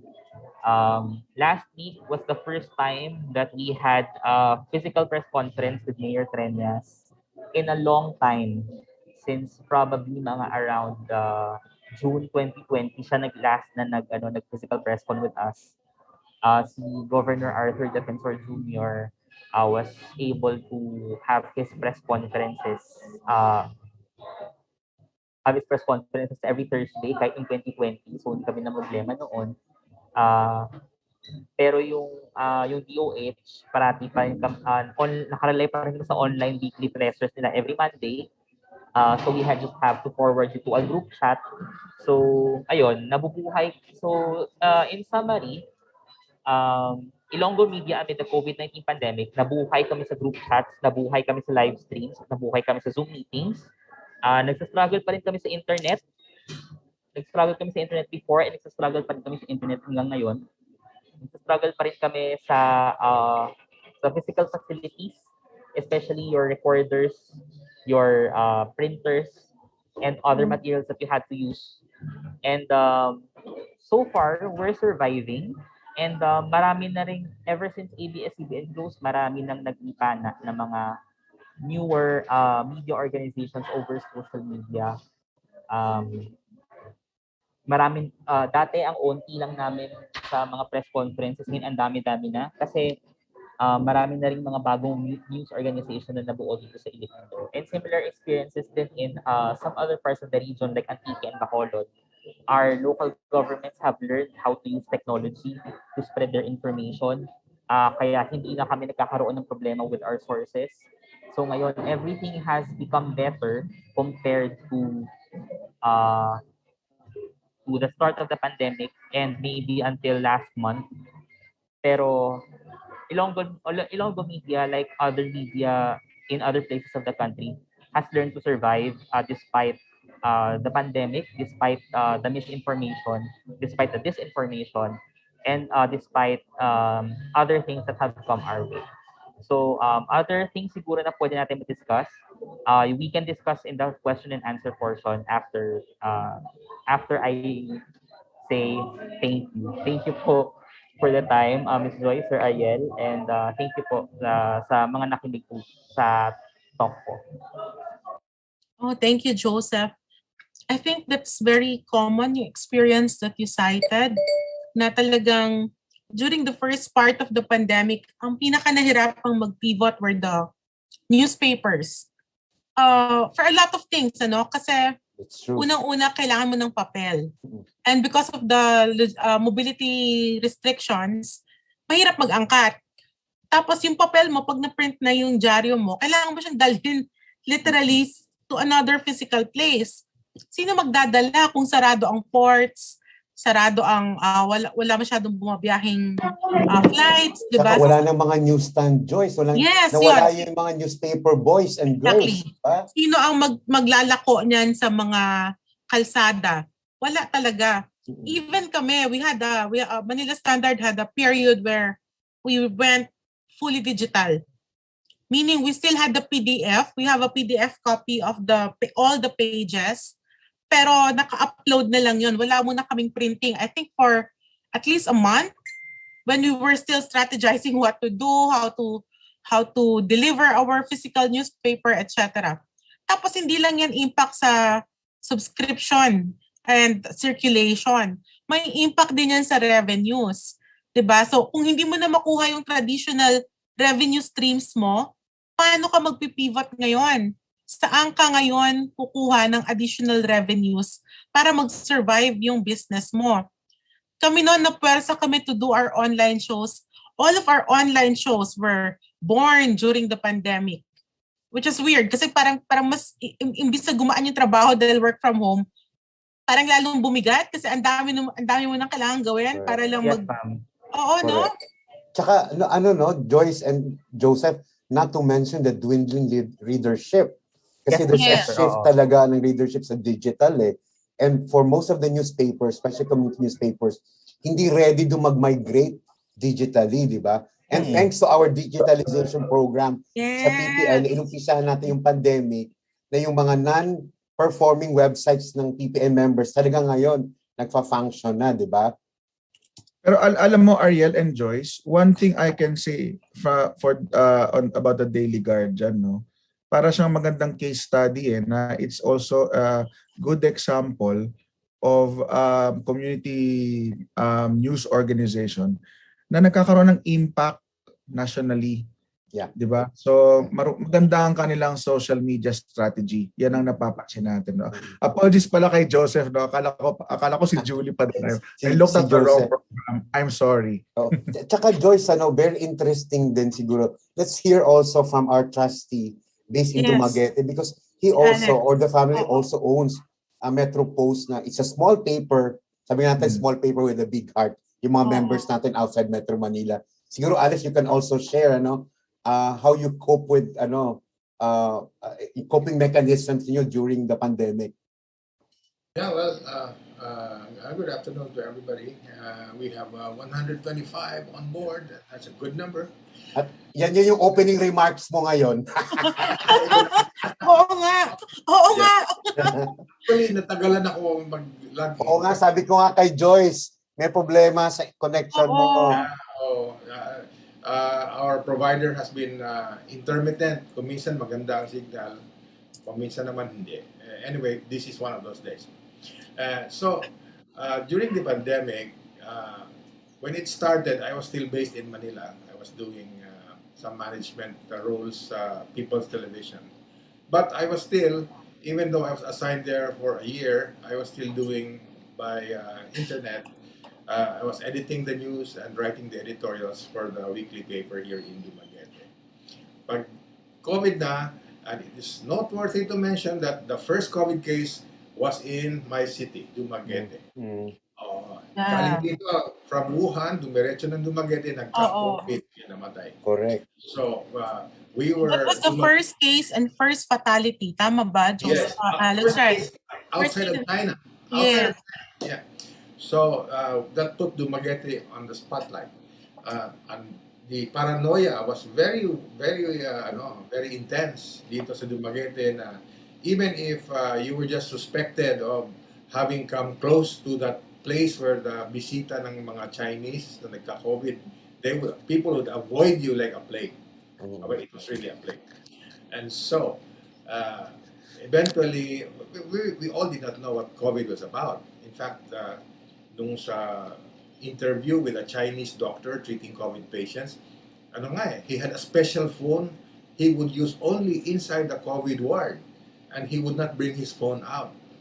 Now doctors just freely bring their phones in and out of the COVID wards because we know how to better treat COVID. But sa journalism, our journalists in Dumaguete learned how to do online. Many of them now have their own Facebook pages and with huge followings. And with that, I think they are also thankful to COVID for the chance to learn how to do Facebook Live and all. nagkakapera na sila. May businesses na lumalapit sa kanila to promote their stores. Magbubukas sila ng branch dito. They would ask these journalists who now have growing Facebook pages to attend para makilala naman sila. So it has been good for some people, especially the journalists who are trying their best to adapt to the technology. Of course, those who refuse to adapt, adapt or perish yan.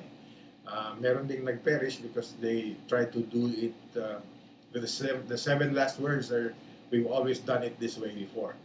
So now we have learned new ways of doing things, and we are happy na at least we are still in the pandemic, but we are able to live with the pandemic. Sabi nga nila, dance with COVID. Nawala si Ariel. Baka na ano lang yan. Andiyan kasi si Luca eh. Pakita mo nga ang ating baby. Pero talagang ganun journalists had to make adjustments talaga. And wala namang nakapag-prepare sa atin for this. Para mas mabuti pa nga yung itapon ka sa isang giyera or sa isang conflict area. Kasi yun, nakikita mo yung kalaban mo. Ito hindi eh. The uncertainty of the unknown, nakakadagdag sa stress natin yon. Not to mention the fact there was financial pressure because of the operations ng ating dyaryo. Plus you're concerned for your own safety and safety of people around you. So we invite our participants, if you have questions for our speakers, this is really the best time to either drop them sa chat box natin, or I'll call you, raise your hand and I will call you kung meron po kayong tanong. Siguro simulan ko lang kay Prof. Ipe. Ano pa yung pwede nating asahan dito sa study na to? You mentioned that you might finish it by the first semester, first half of the year. Tama po ba?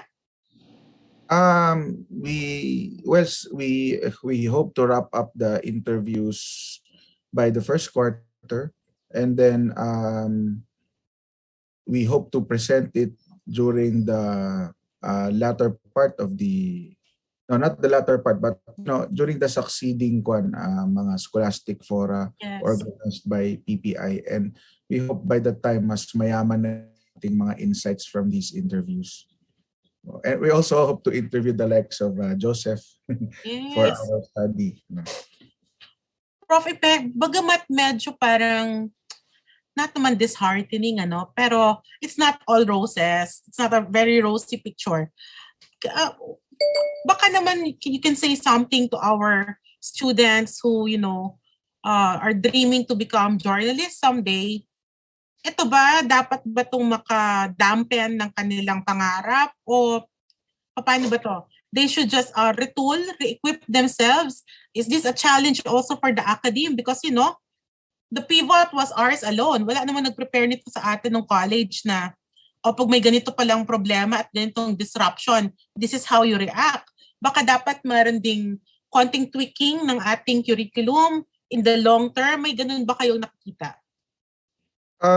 I think you made the correct point there, no? So we should see this as an opportunity to retool and acquire new skills, no? So ang isa pang trend na na-observe natin during this pandemic is yung increased use of data visualization and other digital ways of presenting information.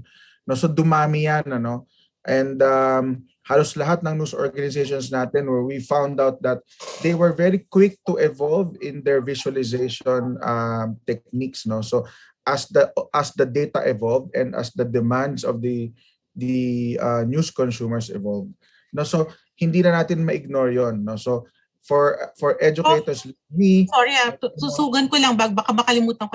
Yung data visualization pa man din, parang it's not a big part of our curriculum. The joint curriculum. Dun sa bagong curriculum na adopted by the schools beginning 2018, meron ng room for that. Okay. No? So, and for example, sa school namin, we added more subjects on research. And then nag-introduce din kami ng data visualization. But we need to do a lot more. No? So kasi maraming mga data visualization tools, hindi lang yung mga nasa Adobe Creative Cloud. Marami pang iba. And we need to have more interaction between journalism educators at saka yung mga magagaling sa mga data visualization. Makita natin interdisciplinary siya. For example, sa ABS-CBN, the one running the data section there is an economist. Yeah. Right? So we as journalists interact more with other disciplines, statistics, economics, perhaps sociology, and others, political science, to enrich and improve our reporting. Si Francie Joseph was agreeing, nodding sa chat box, sa Zoom room and sa chat box. You agree, Joseph, kailangan ayusin din natin yung in the long term? Yes, ma'am. Actually, as a journalism graduate, parang kailangan din talaga ng heavier emphasis on interpreting data. Kasi nung kasagsagan na, nung bago pa lang yung COVID, maraming mga terms na kailangan i-explain sa mga tao. For example, yung ano ba yung PUI, ano ba yung PUM, suspected COVID case, confirmed COVID case, and syempre the numbers itself, yung mga positivity rate, kaya pati yung mga hanggang nire-report hanggang ngayon, healthcare utilization rate, average daily attack rate, ano ba mga to and how do you compute them? So ako, napabili ako ng calculator. Kasi minsan hindi rin accurate yung pinapalabas na data ng mga government agencies eh. For example, ganito yung number of cases mo, ng new cases mo, tapos yung total number of cases mo. Ano yung in between? Are they recoveries? Are they deaths? Kailangan din, kaya there's also a good emphasis on there's also needs to be a good emphasis on data, especially on visualization and on interpretation. And if there are any journalism or communication students listening, if you went into your programs thinking na ay walang math, importante po ang math sa journalism, sa totoo lang. Oo. Wag nating iwasan yung math. We should just learn to embrace math. Lalo na kung may numero naman. Ayoko lang yung X and Y eh. Hanap ng X ninyo. At tigilan nyo yan. Doon tayo sa may numero. Sabi ni Weng Paraan, Edson Guido is the head of the ABS-CBN Data Analytics Team. Sabi pala ng tech team, production team natin, totoo po, ang galing ng SOCMED ng Daily Guardian. Wow! Kudos to Francis and Joseph. Isa po sila sa sinusubaybayan namin. Majority ng website traffic galing SOCMED. Oy! Something to emulate, Actually, yan yung mga talagang what you call this? Hindi lang siya beyond Mojo eh. Kasi di ba Mojo dati mga 10 years ago, that was already a big thing. A buzzword yan sa atin, mobile journal. Ito hindi lang mobile journal. Hindi ka nga mobile eh, kasi nasa bahay ka. So talagang, using all the tools available to be able to produce a good story, accurate, tapos may context. Diba? Kasi minsan yung context yun ang nawawala dahil sa pagmamadali natin. May question sa ating chat box from She Sandoy, I think from the University of Antique. Si Sheila yan. Siya nag-coordinate, Joyce. Okay. Hello. Thank you po sa pag-coord sa ating Zoom today. If the quality of the reporting could be, is it sacrificed if journalists solely rely on press releases during the pandemic? Were there other strategies that journalists employed in order to come up with more relevant and quality reporting or storytelling? Sir Alex, Joseph, you want to take on this before si Prof. Ipe? Well, dito, Dumaguete, some medical or private medical practitioners who have their own medical associations, sometimes they disagree with the government pronouncement. And so it provided a good balance in the information because they are very approachable. And in fact, they hold press conferences to tell the people that, hey, we're here. You need some information, just call us. And so we are able to produce headliners from what the private doctors say as well. Joseph? Magre-respond na lang po ako in the dialect para mas maintindihan nila, Sige. ma'am. Digya sa dilo, ang amo niya, syempre, amo to na hambal ko kina nga ang nagbakal gid ko calculator para makakompute sa data kay kabudlay gid ya mga for example, hindi ka makasalig sa mga numero nga nagagwa mo. So you have to be able to compute that for yourself.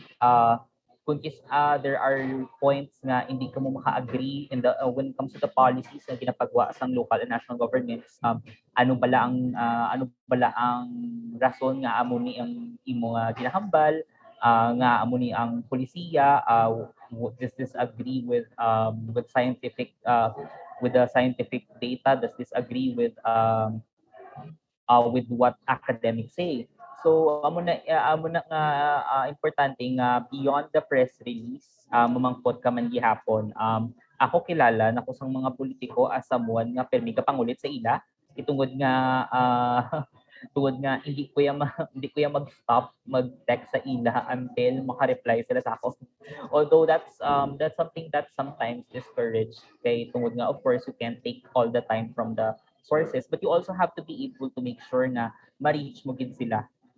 Sometimes they reply a day after, which is good kung gusto mo makapangayo sang updated data. Pero as much as possible, beyond the press release, you have to be able to contact the sources to ask questions. And that's where the problem came in during the pandemic. Nahambal ko gani. There was a problem with access to sources kay agaway kami sa tanan ng other media, especially television and radio stations, and sometimes national media also comes in to ask them when the story is significant to their area. Isa pa, ang iban nga sources though wala din sila, though they really try to stay away from the media, especially the government officials. There are some congressmen who I've never spoken to, even from the start of my job, even amid the pandemic, wala ko din sila na istorya kay tungod na sometimes they're too busy, sometimes they don't really have time to they think they don't have time to reach out to you. And there are also others nga very picky with their media. Just to mention siguro, there's this one regional official na I have his number. I always verify this with my friends from the radio kung amo gid man niyang iyang number, pero wala gyud siya nagkasabat sa ako. Pero that friend who's a radio anchor ginasabat niya permi. So amo na ang problema with your access to sources. Amo na siya. So don't rely, you can rely on the press release, pero better to also verify that with your sources. Oo. Idagdag lang natin so I cannot speak Ilonggo, although I understand. So I was mattering of what Joseph was saying kanina. Idagdag lang natin yung ganong klaseng hindi naman conflict, pero kiskisan minsan between the government, between official sources and the media. That is true even before the pandemic. It is just that this pandemic made it worse, di ba? Parang suddenly may excuse sila not to talk to you. They can just say they're busy or they don't answer your call. Tapos parang ikaw naman medyo mahiya ka din, baka mamaya busy sa COVID response or ang daming considerations. Or kung nasa Zoom ka, pwede ka nilang hindi tawagin, pwede nilang hindi i-acknowledge yung pagtatanong mo via Zoom. Pwede ka i-mute. Yes. Diba? Or there was this one kwento pa of a politician who, nung tinatanong na siya, bigla siya nag-freeze. So baliktad, siya yung nag-freeze, tapos siya yung nagpanggap na may problema yung internet connection niya. So parang ngayon, it has become an excuse. The pandemic has two things. It's not only that it's been weaponized against us, it's also become an excuse to avoid us.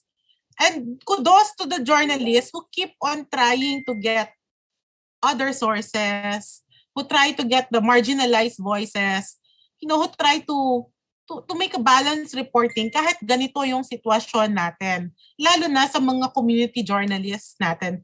Napaka-importante talaga nung role that you played, especially during the pandemic. Kasi yung national, ano ba naman yung kaya naming i-report? It's just the snapshot of the entire country kung anong nangyayari.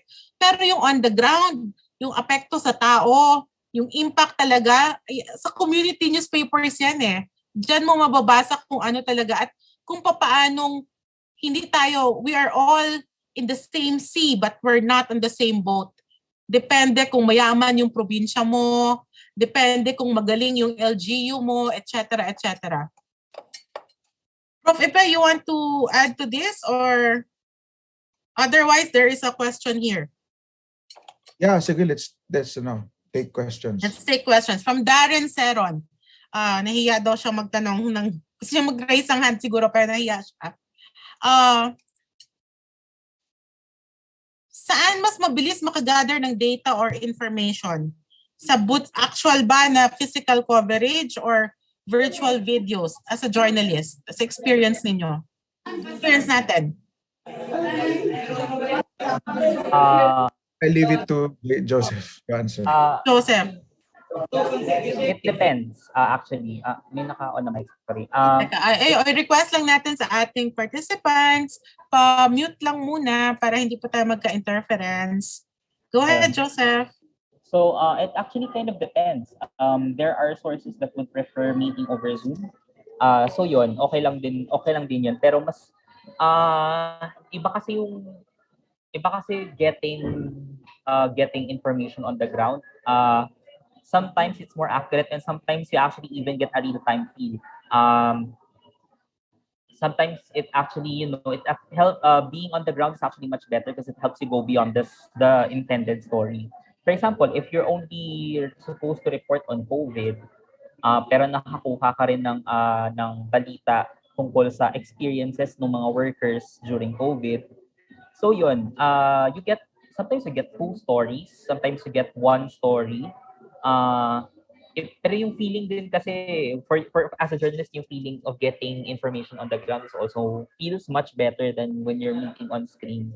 Kakaiba yung feeling na nakausap mo sila kasi you get to empathize with them.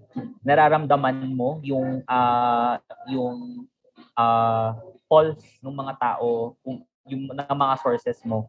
And that kind of gives you a better view for your story and at least kind of helps you kung ano ba yung magiging angle mo, ano ba yung strongest angle mo to come up with your story. So, siguro to answer the question really, boots on the ground is much better than virtual conferencing.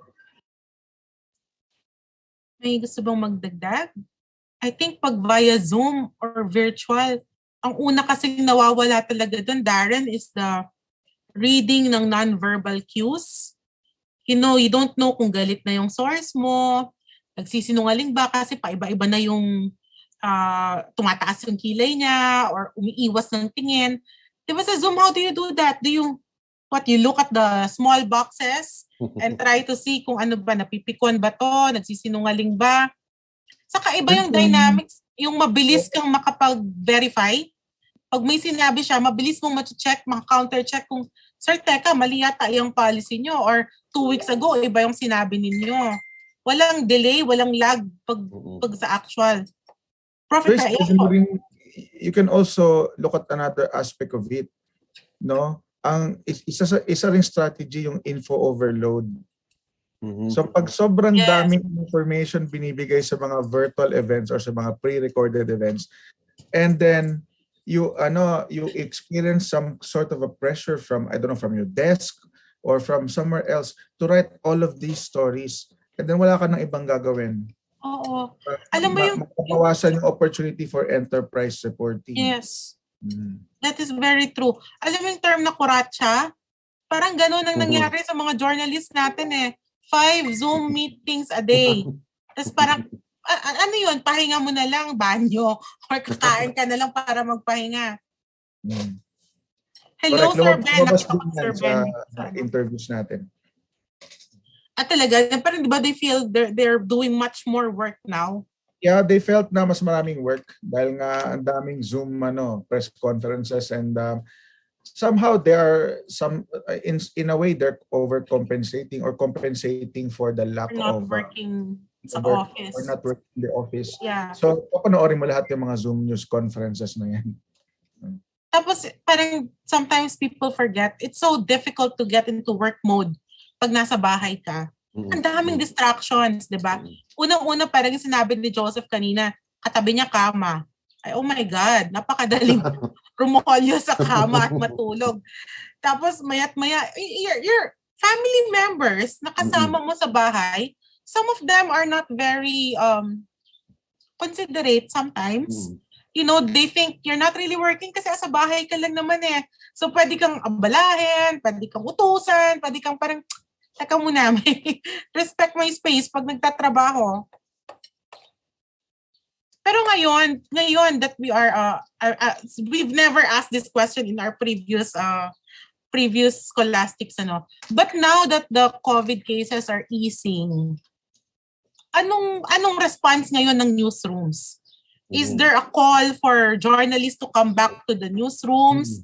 Are you feeling na parang mas confident na ngayon yung mga tao magpatawag ng face-to-face meetings? Ako, I already attended at least one this week na face-to-face coverage. But it was for food. So, I mean,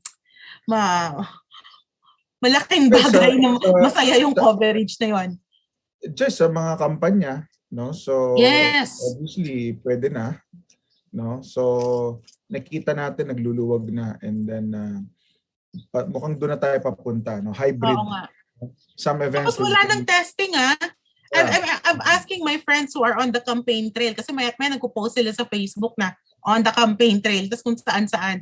Ay, wala ng testing. Kasi dati parang they were discussing pa na every time aalis, antigen. Wala na ngayon. Parang everyone's so confident. Kayang lumipad sa eroplano without fear, or alam mo yun? Paano sa inyo, Joseph, sa area ninyo, and Sir Alex? Bumabalik na po ba yung face-to-face coverage natin? Opo, actually nasabi ko nga po kanina nung last week, nag-start na ulit kami weekly press conference sa Iloilo City Hall physically for the first time. In the previous months and weeks, we were only doing over Zoom, and irregular pa siya kasi it depends also on the mayor's schedule. Sa provincial capital, we try to do it talagang very consistent si governor with the Thursday na face-to-face. Since minsan lang kami nakapag virtual doon sa capital. So I think siguro may parang naging training na rin namin yon for going to physical press conferences. And na-mention na-mention nyo kanina yung sa campaigning. Ayun nga, dahil may mga bumibisita ng mga since last year sumasama na kami physically sa mga candidates out of the 10 presidential candidates, 4 have visited Iloilo City.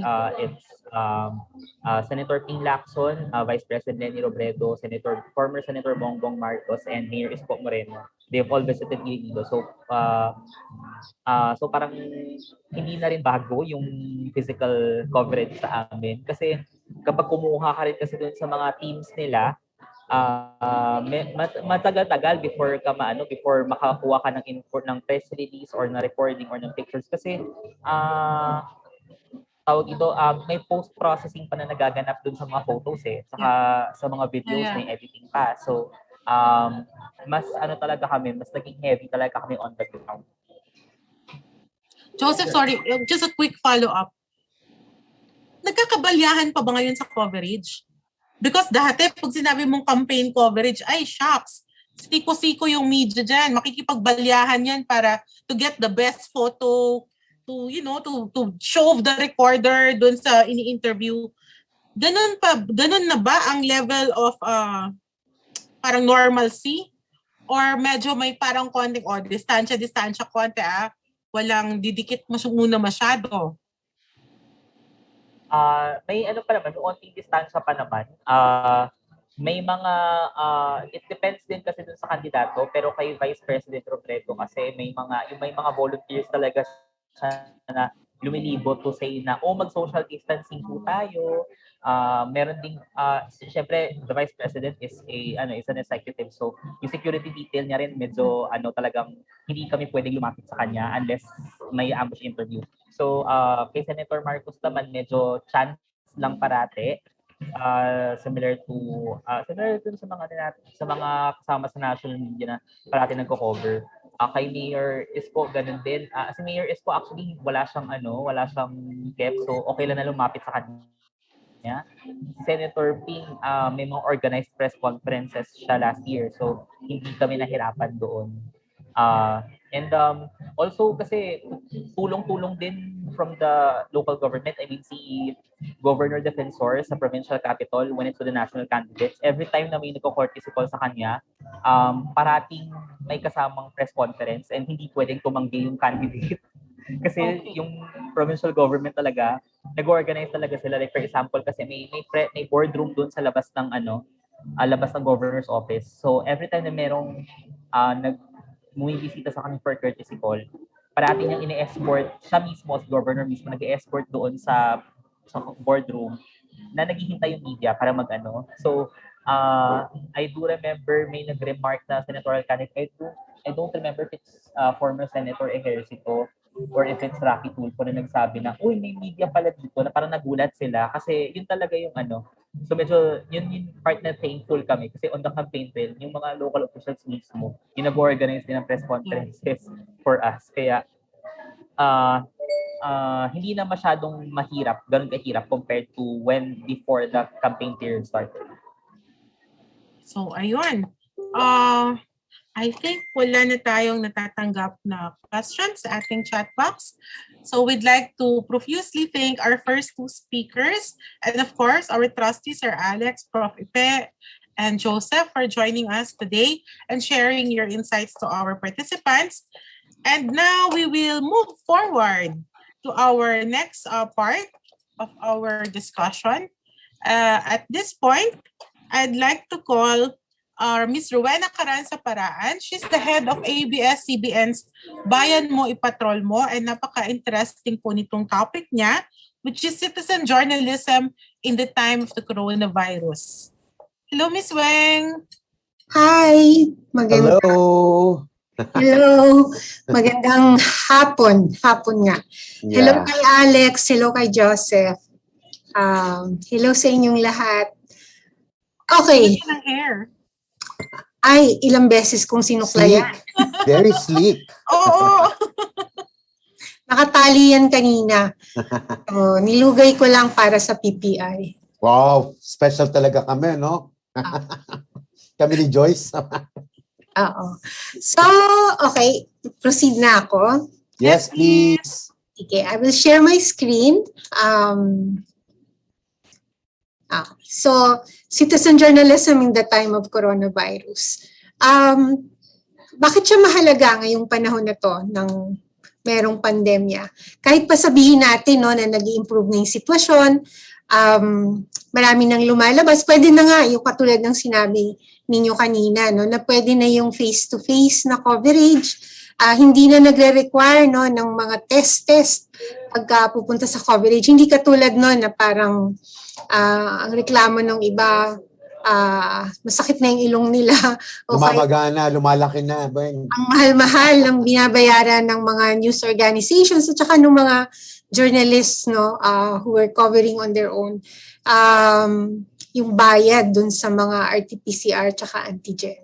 So, bakit mahalaga yung citizen journalism? Kasi pagdating nung pandemya, which was unexpected, hindi natin lahat inaasahan, walang choice, yung maraming news organizations na mag-maximize ng mga nakikita nila online at kung paano i-mobilize yung mga tinatawag nating citizen journalists o yung mga netizens na nagko-contribute, nagpapadala ng mga reports, or even just those who post their what they see, their photos, their videos sa kanilang mga social media platforms.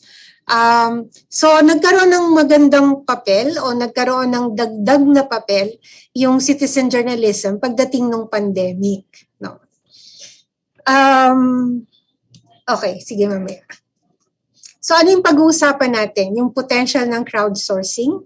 And citizen journalism is a form of crowdsourcing. Ano ba yung tinatawag na citizen journalism? Kapag ba nag-post ka lang sa Facebook mo, ano ka na ba? Pwede mo nang i-claim na I'm a citizen journalist. Okay. Tapos sa Pilipinas, ano yung itsura ng citizen journalism? And then paano siya nakakatulong? No?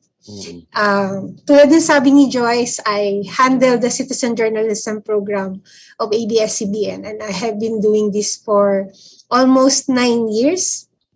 At ito yung dahilan ba't ako nag-ABS-CBN. Kasi the position they offered ay bago, no? Hindi siya yung the usual na ginagawa sa loob ng newsroom. It's dealing with ordinary people and encouraging them, no, to be more involved in their communities by monitoring and reporting what's happening in their respective barangays. Okay. Bago ang lahat, gusto kong ipakilala sa inyo si Spider-Man na alam ko kilala ninyong lahat. Paborito nating superhero. Ang request ko lang just to please humor me para lang alam ko nagising kayong lahat. Kapag lumalabas si Spider-Man sa slides, pwede bang i-type nyo sa chat box yung PPI, no? Yung letters na PPI. Ayan. So, ulitin ko pag nakita nyo si Spider-Man sa slide, in any of the slides,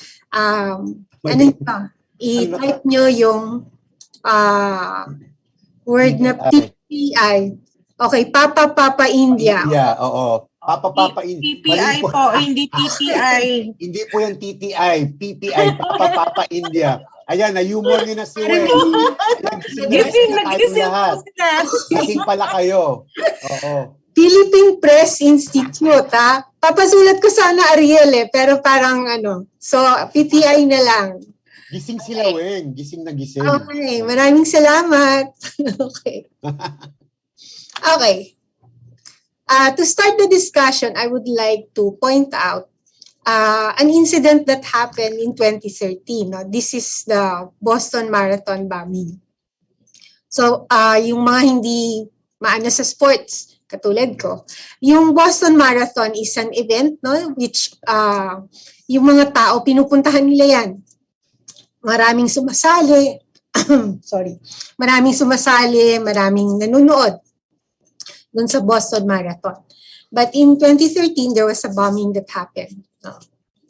The very first information that the public received did not come from media, however. No? Hindi siya nanggaling sa isang news organization.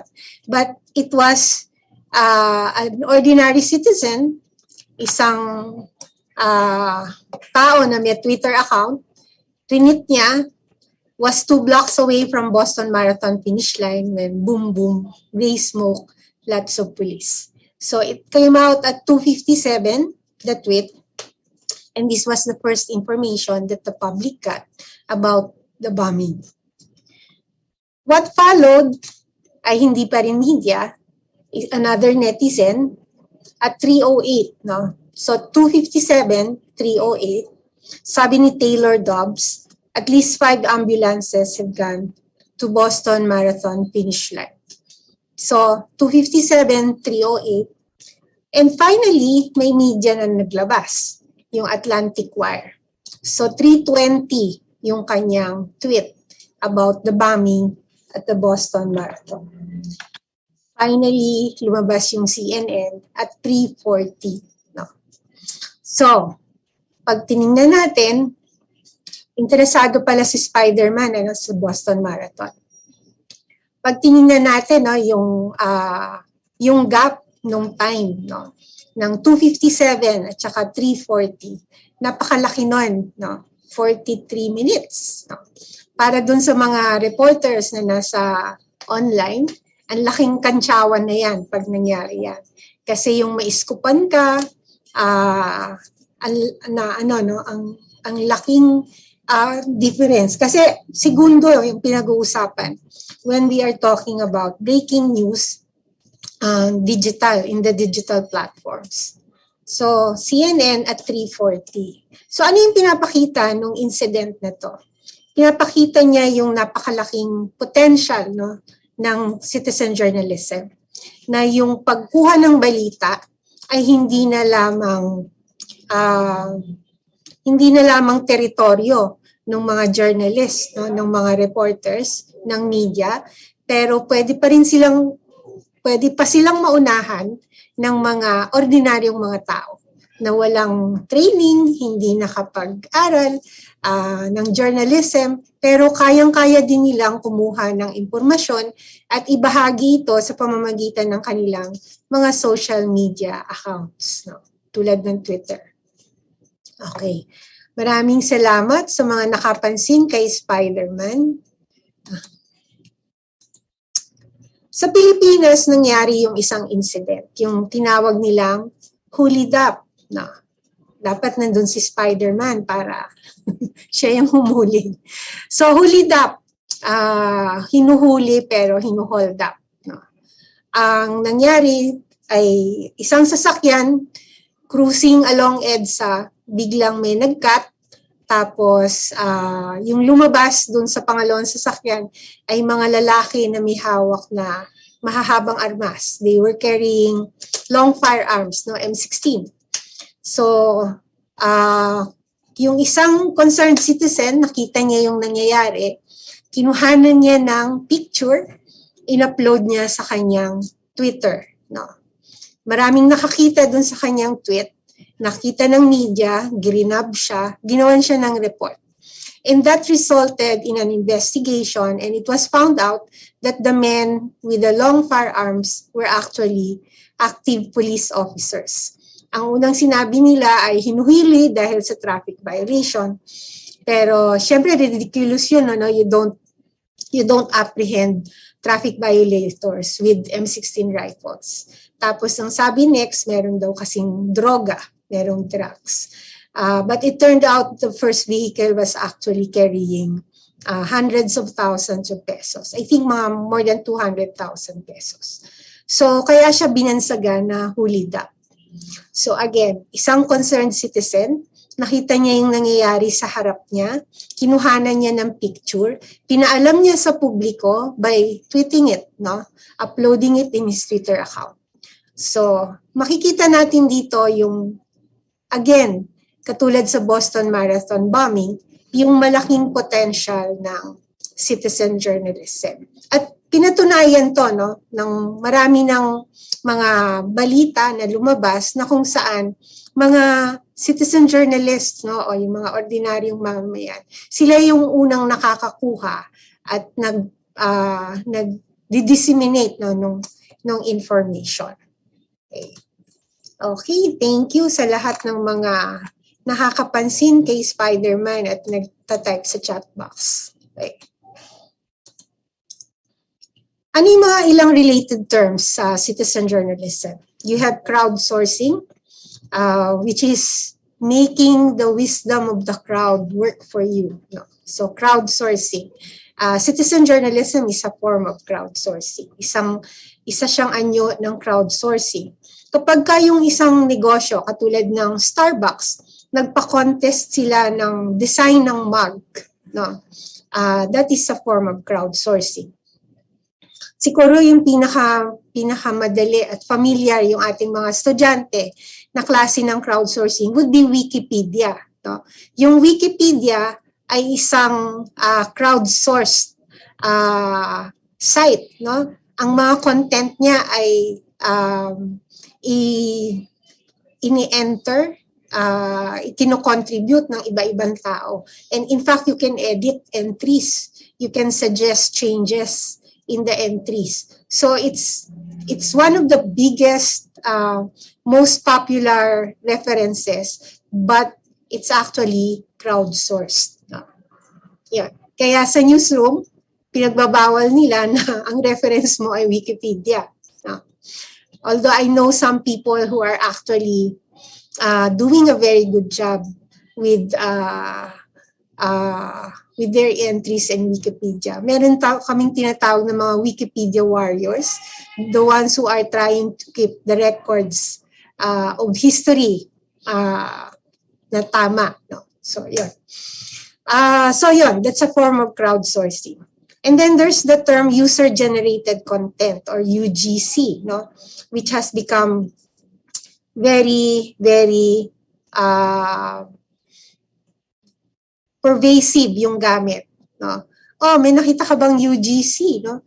Noong una, inisip ko pa kung ano yun eh, no? Pero ngayon, it's really so commonly used in the newsrooms na ano na siya talaga. So, as the term says, it's user-generated, no? Yung nagpadala niya ay yung ano mo, yung audience mo, no? And then there's hyperlocal journalism. Ito yung isang bagay na tumingkad, and I think lalo na nung pandemic, although I don't have any research to back this up, but this is just something that I noticed kasi when we were trying this app, no, na nag-offer siya ng mga local contents. Ang ano niya talaga, grabe yung engagement ng mga tao. Tapos kung napansin nyo kahit sa mga Facebook, nag-usbungan, biglang naglitawan yung mga very specific na mga mga groups like M-Place residents, yung residente ng isang building, no? O kaya mga chat groups ng mga residente ng isang ganitong barangay. Ang dami niya, sobrang dami niya. Because people are very interested in what's happening in their areas. So hindi na lang sila tumitingin dun sa mga balita ng mga pang-national, tulad ng usually concerns natin ng mga journalists, but they're very, very interested in what's happening in their own street, no? Ganun siya ka-specific. Barangay, hanggang dun sa kanilang purok, and then papunta dun sa kanilang street, no? And then, yun na nga, even sa social media, merong mga groups na talagang residente ng mga building na ganito. And that's an indication ng hyper-local journalism na napakalakas ngayon, no, dito sa Pilipinas. So again, tatlong terms na related sa citizen journalism: crowdsourcing, UGC, and hyper-local journalism. And to give you an example nung kung how popular citizen journalism is, ito yung isang site that you might want to explore, yung Storyful. And gusto ko yung nila na unlock social media news gathering and reporting expertise, no. Yung Storyful, nag-i-scout sila ng mga social media posts, tapos bini-verify nila, tapos binibili nila. So this is a foreign, hindi to sa Pilipinas. Pero ang gagaling ng mga stories na nagagawa nila mula dun sa mga social media entries, no. So for example, they did this report ng COVID-19, a year in review. Tapos ito yung first part nung and they said that Storyful has verified almost 3,000 videos and stories, creating one of the world's most comprehensive archives of social videos and stories. So, siya, yung mga nilalabas ng mga tao, no? Pwede siyang ma-develop o pwede kang mag-harvest ng content and be able to do long form reports, no? Katulad ng ginagawa ng Storyful, no? And then you have Bellingcat, another site that would also be good to explore if you're interested in in expanding, no, yung citizen journalism program ng inyong news organization o ng inyong eskwelahan. Bellingcat, it says here, is an independent international collective of researchers, investigators, and citizen journalists, no? So marami silang ginagawang mga investigative reports. Tapos humihingi sila ng tulong sa mga citizen journalists, not just from professional journalists. Ang isa nilang ginawang malaking report was this one, yung tungkol dun sa paglusob ng mga supporters ni Trump no sa Washington, sa Capitol. Ito, dinescribe nito, our largest crowdsourcing effort came during the January 6 Capitol riot.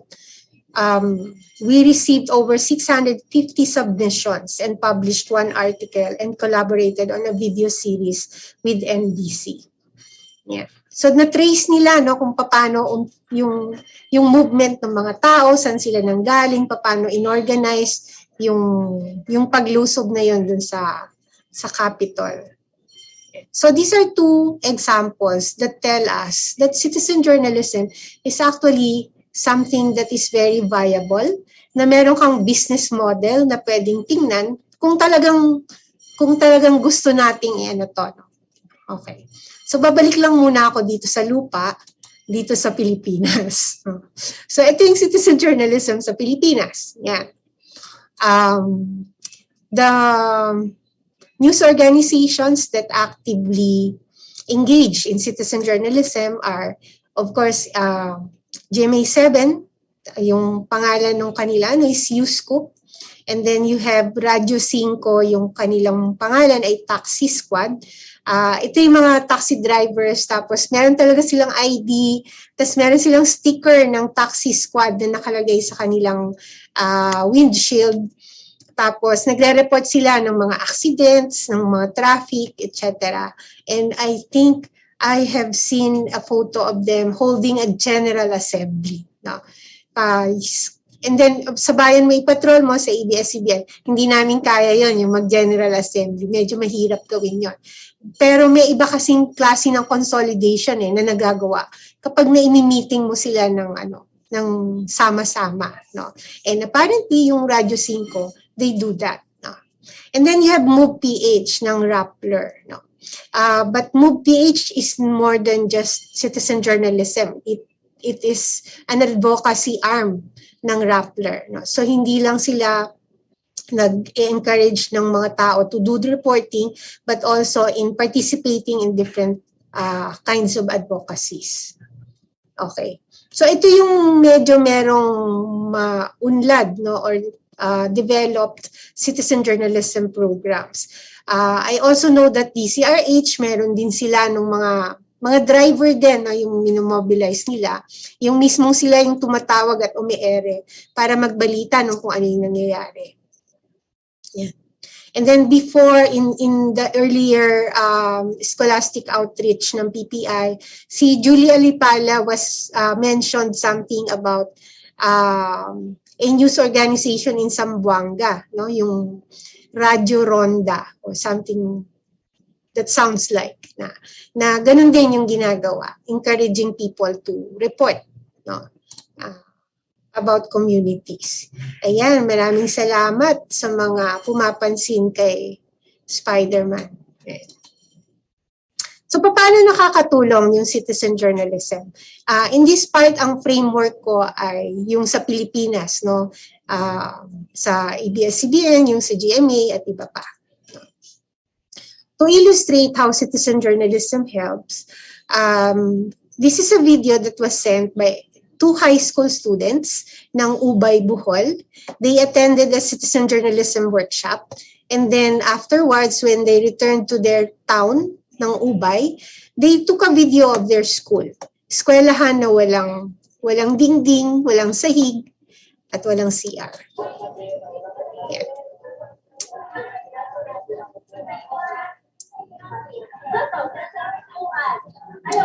Ayan, ito yung eskwelahan. So pag umuulan, pumapasok yung tubig, sisira yung mga upuan, at iba pa. Tapos gusto kong ipakita yung CR.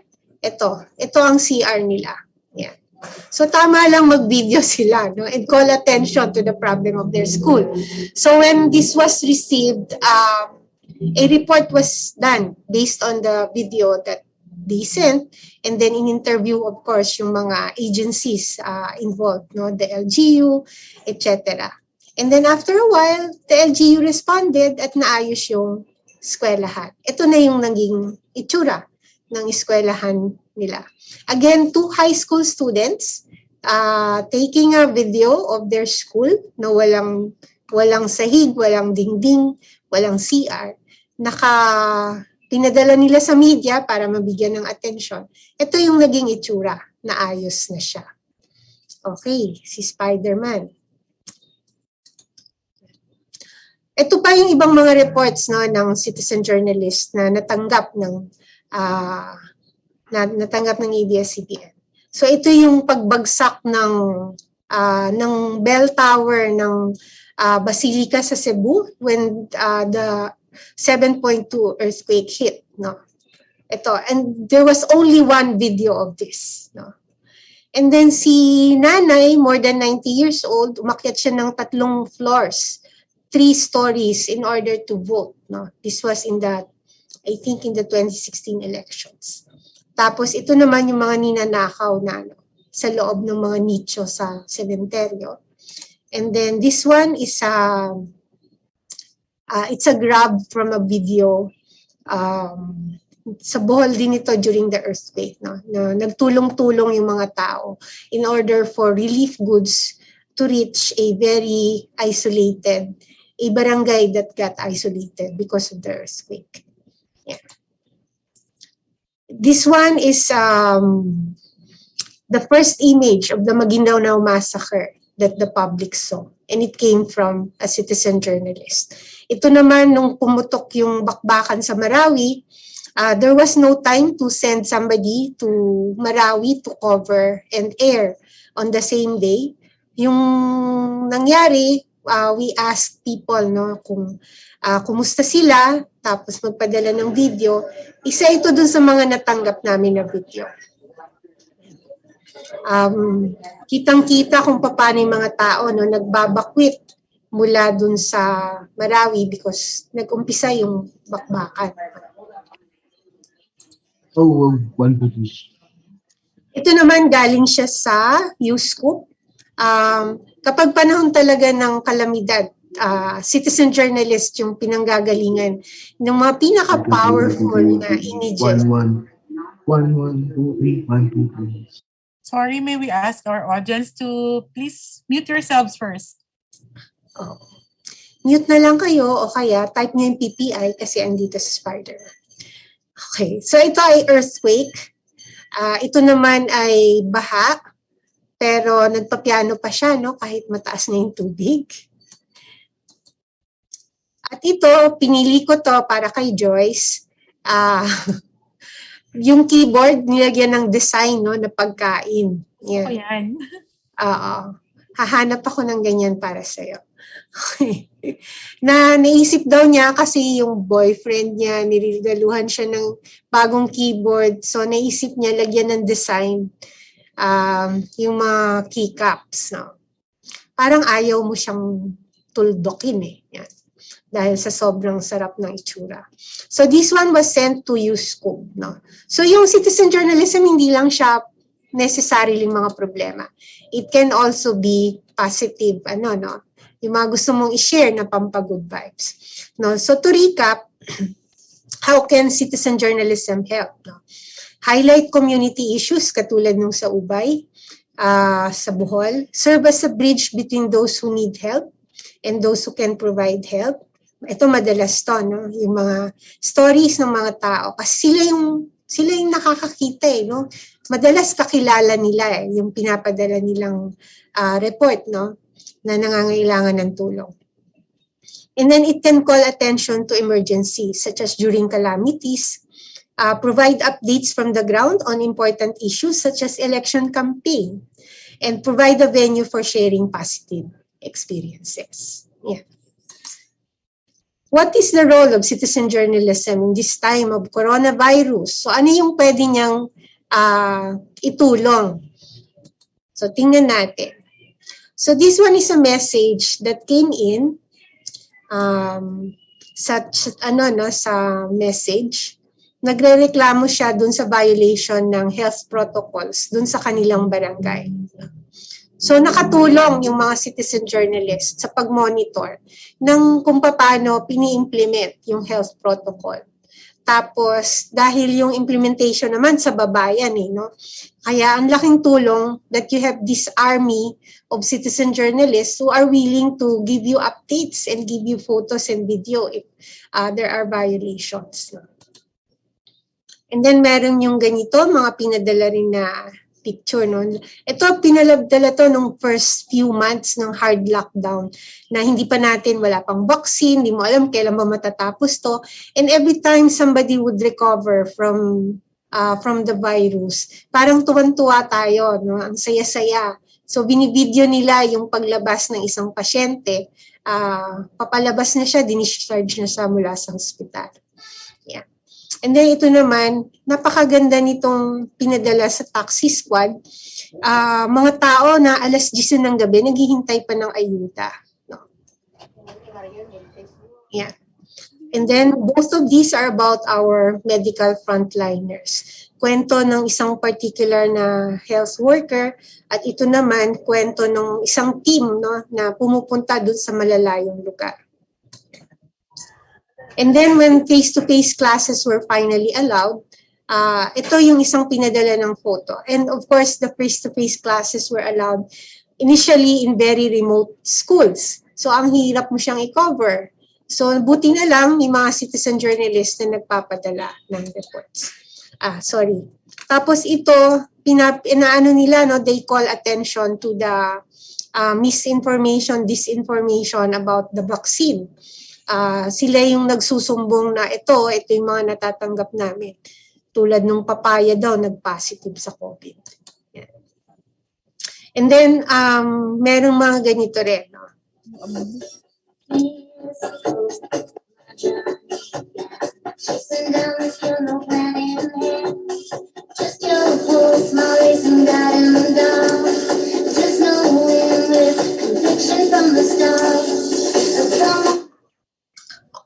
So itong video na to, it was sent to pay tribute to the medical frontliners. But when we showed it, when we aired it, ang daming dumagsa na iba pang video, no? Na yung iba, simpleng mga tao lang na nagsasabing maraming salamat sa sakripisyo nyo, maraming salamat sa ginagawa nyong tulong para dito sa mga naapektuhan ng COVID. So people wanted to express their appreciation. Tas ang dami-dami niya.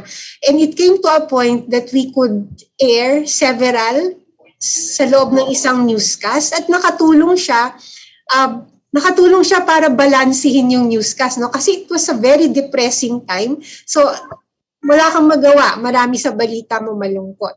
Tapos meron ka pang runner dito sa gilid ng monitor na ilan na yung COVID, ilan na yung namatay, ilan na yung... So, parang masyadong depressing. Pero yung mga ganitong video, yung mga video ng pasasalamat, binalanse niya yung newscast. No? Nakatulong siya para maging less depressing yung newscast at saka para mas ma-encourage yung mga tao to appreciate yung sacrifice ng ating mga frontliners. No? And then may mga ganitong call out. Paano kayo nagpapalipas ng oras ngayong ECQ? Tapos sinasagot siya, no, at nakakagawa ng mga reports tungkol dito. Sometimes it's really just for the engagement. Hindi necessarily kailangan gawan siya ng report. Tapos pinaka-recent, we came out with this call out. Paano binago ng pandemya ang buhay niyo? Kasi nag 2 years, no, yung anniversary nung March 15. So napakalaking tulong kasi nabibigyan mo ng boses yung mga ordinaryong mamamayan. So to recap, ano yung naging role ng citizen journalism? Una, give information about the situation in the communities, monitor compliance, implementation of health protocols, fight disinformation, share relevant information with friends, nagko-correct sila ng mga disinformation, help each other cope by providing inspiring stories of resilience, and give people a voice, no? A voice in all these issues. Yeah. Natuwa ako dun sa sinabi ni Sir Ipe na yung mga journalists, they took effort, no, na hindi lang yung mga government agencies, hindi lang yung mga eksperto yung tinatanong nila, but also yung mga ordinaryong mga tao para kunin kung ano yung mga experiences nila, no?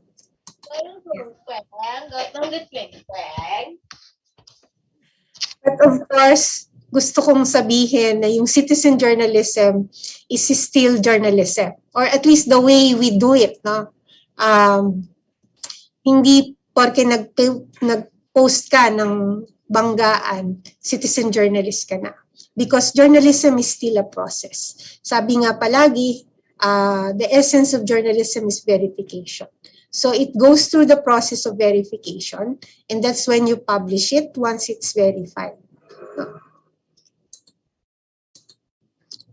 So yun. So bakit natin pinapakita si Spider-Man? Magmula kanina, hindi lang dahil gusto ko kayong gisingin, but also to drive home the point that journalism, it's a responsibility. It gives you power kasi nakakapag-inform ka, lumalabas yung ano mo, no, yung report mo, but it's also great responsibility. Sabi nga ni Spider-Man. Pero sabi sa akin, dito sa pinakahuling movie, kung nanood kayo, hindi na si Uncle Ben ang nagsabi nito.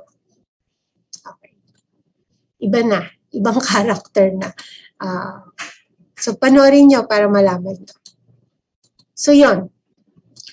So again, citizen journalism is still journalism. Meron kang responsibilities na dapat sundin.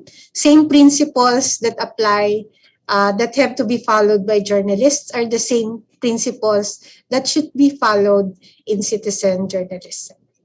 Yun lang po. Maraming salamat. Thank you, Weng. Ang daming nakakita kay Spider-Man. Buhay na buhay ang ating audience. For the record lang, hindi lang si Spider-Man ang journalist hero na character natin. Yes. Even si Superman, si Clark Kent was a photographer, yes. Para rin siyang si baka may subliminal message talaga doon, na heroes without capes ang ating trabaho. Para lang dun because I'm very sure mga bata pa ang ating mga participants, dati meron naman talagang feedback mechanism sa media nung hindi pa uso ang online. They do it via letter to the editor. So kung may gusto kang i-report, may gusto kang itama na maling report, or magreklamo for anything lang, pwede kang magsulat ng LPTE. Yun ang tawag sa atin doon. But it takes mga 1 week usually. Depende kung saan pagaling yung sulat. Kung galing sa probinsya, baka mas matagal yung biyahe niya papunta doon sa newsroom. Tapos pag nakita yun ng editor, sa dami nun, sasalain yun isa-isa. Baka mamaya huli na, panis na yung balita. Sobrang tapos na yung nangyari na nire-report. So ito talagang digital platform give us a venue and avenue for immediate feedback, immediate reporting, katulad nitong citizen journalism natin. But as Weng very aptly said, hindi lahat ng may hawak ng camera ay pwede mong tawaging citizen journalist. Kasi mayroong prosesong pinagdadaanan. The rigors and discipline for journalism also apply pagdating sa citizen journ. Although later on we could ask kung paano yung proseso nila, mas talaga yung burden nasa media na tatanggap ng materyales. How do you ensure na accurate at tama yung binigay sa inyo nung citizen journalist na nagpadala? So thank you, Weng, and babalik tayo later for the Q&A. Ang ikalawang parte po ng ating discussion sa ating part 2 is actually a mini workshop that will be handled by Mr. Francis Allen Angelo. He is the editor-in-chief of the Daily Guardian. Ito yung boss kanina ni Joseph. And he will be discussing Fighting Truth Decay. Hello, Francis! Yes, good afternoon, Ms. Joyce. Good afternoon sa mga taga-Antiqueño na katulad sa inyong panahon. Disclosure, I am also part Antiqueño because my mother is from Seidel.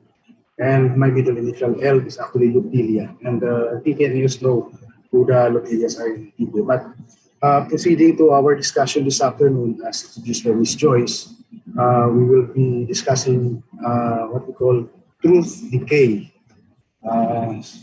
Or ang amat-amat nga pagka iniligay no na pagka dunot sa kamatuoran, truth decay. So we will be discussing this afternoon some sort of a mini workshop on detecting disinformation, malinformation. So let's have some trivia muna before we go to the workshop proper. Game of true or false. So I will show you some slides. Then you can answer sa chat box natin if the news or information is true or false. Number one, somewhere in England, a teenager was fined 100 pounds for feeding giving chips to birds for ginbuburan yang pispis. Is this true or not? So you can drop your answers to the chat box. True or false? Waiting for the answers. Sorry wala akong Spider-Man, but maybe in the next leg we'll try Pokemon. Pokemon characters to keep our audience awake. So is this true or false? Chat box, yung mga sagot. Yes po. You can put the answers. True or false? Someone answered true. Okay. Isa pa lang, si Brian Angelo. Tokayo. Si Dari answered true. Okay. Si Mary May. True din. Tatlo na sila. Okay. So, this is actually true. This thing, that person, the teenager, was indeed fined actually by the court. Actually, nakasuhan pa siya for not paying the 100 pound fine.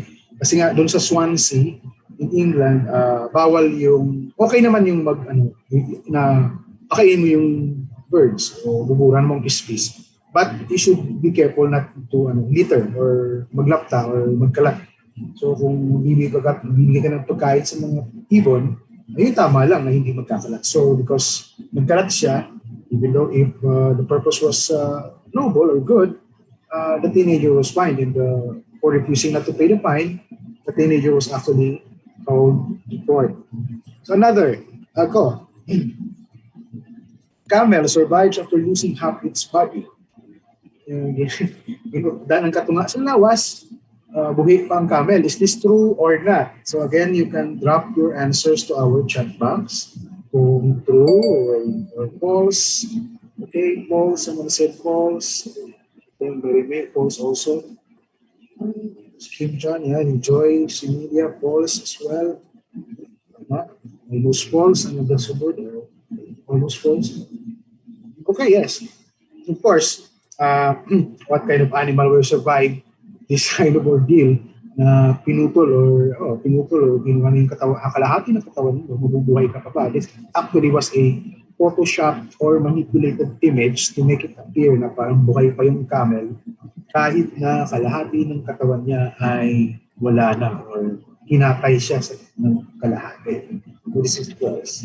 False because it is visual manipulation. Ito, ang NASA daw, National Aeronautics and Space Administration ng USA, naglalagay daw ng internet signal sa bulan. Is this true or false? So, pwede ka naka-Facebook, Twitter, or TikTok on the moon because they already have their internet signal there. Somebody said false. Sila tatlo nakikita kong sila false. Na. Okay, number false, J. Rose, Shea, Sandoy, false, Lloyd, and Mary May also false. Okay. May isang true, Brian. Jared, true. John is also answered true. Okay, mahabol ang true sa false. May false, King John. Okay, sige. So ano to? If it's true or false, it's actually true. NASA and Nokia are putting up facilities for 4G network on the moon. And this system na ito is actually responsible for the images, deep space images that we're getting from the telescopes deployed in the outer space. So may internet signal na sa buwan. Kaso ginamit ito dun sa mga deep space telescopes na dinideploy ng NASA at ng ating mga scientists to study at least part ng ating galaxy or ating space. One more, may lalaki daw na hinabol ng baby squirrel. Very cute na baby squirrel sa Germany. Tinulungan siya ng pulis kasi nga takot na takot siya sa baby squirrel. Totoo ba ito o hindi? Is this true or false? Then you can drop your answers in the chat box. False, John true, si John Jared answer true, John Lawrence is true, okay, John Warren true, okay, true, another true, okay, John Earl true, Gary true, J Rose, okay, well, actually this is true and ito yung squirrel, nakatulog, napagod sa kakahangkol dun sa mama na tinulungan ng pulis kasi nga ang mama daw ay may phobia o takot dun sa squirrel na sobrang cute pero hindi ko alam kung bakit takot siya. So that's true. Totoo news yan.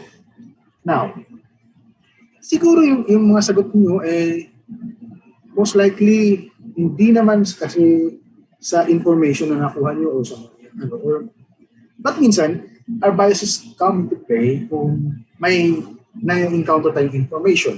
Lalo na ngayon, nowadays na we have too much information, overloaded tayo. So, one bias that comes into play would be availability or availability heuristic or availability bias. Parang kung ano yung nakasanayan natin o ang mga nalaman natin before, o mga experience natin, those come into mind automatically if we are confronted with some information. So, pasok agad sa isip natin, sasabihin natin, siguro, buwan yun, walang internet doon. Anong gagawin natin sa buwan? Bakit kailangan ng internet doon? So, mga ganong bagay ba? The usual things that we know before kick in or come into play and trigger our biases when we are confronted with information, particularly uncommon or very new information. We also have confirmation bias. It is yung tendency natin to look for information or look for evidence that will support our biases. Whether that evidence or proof or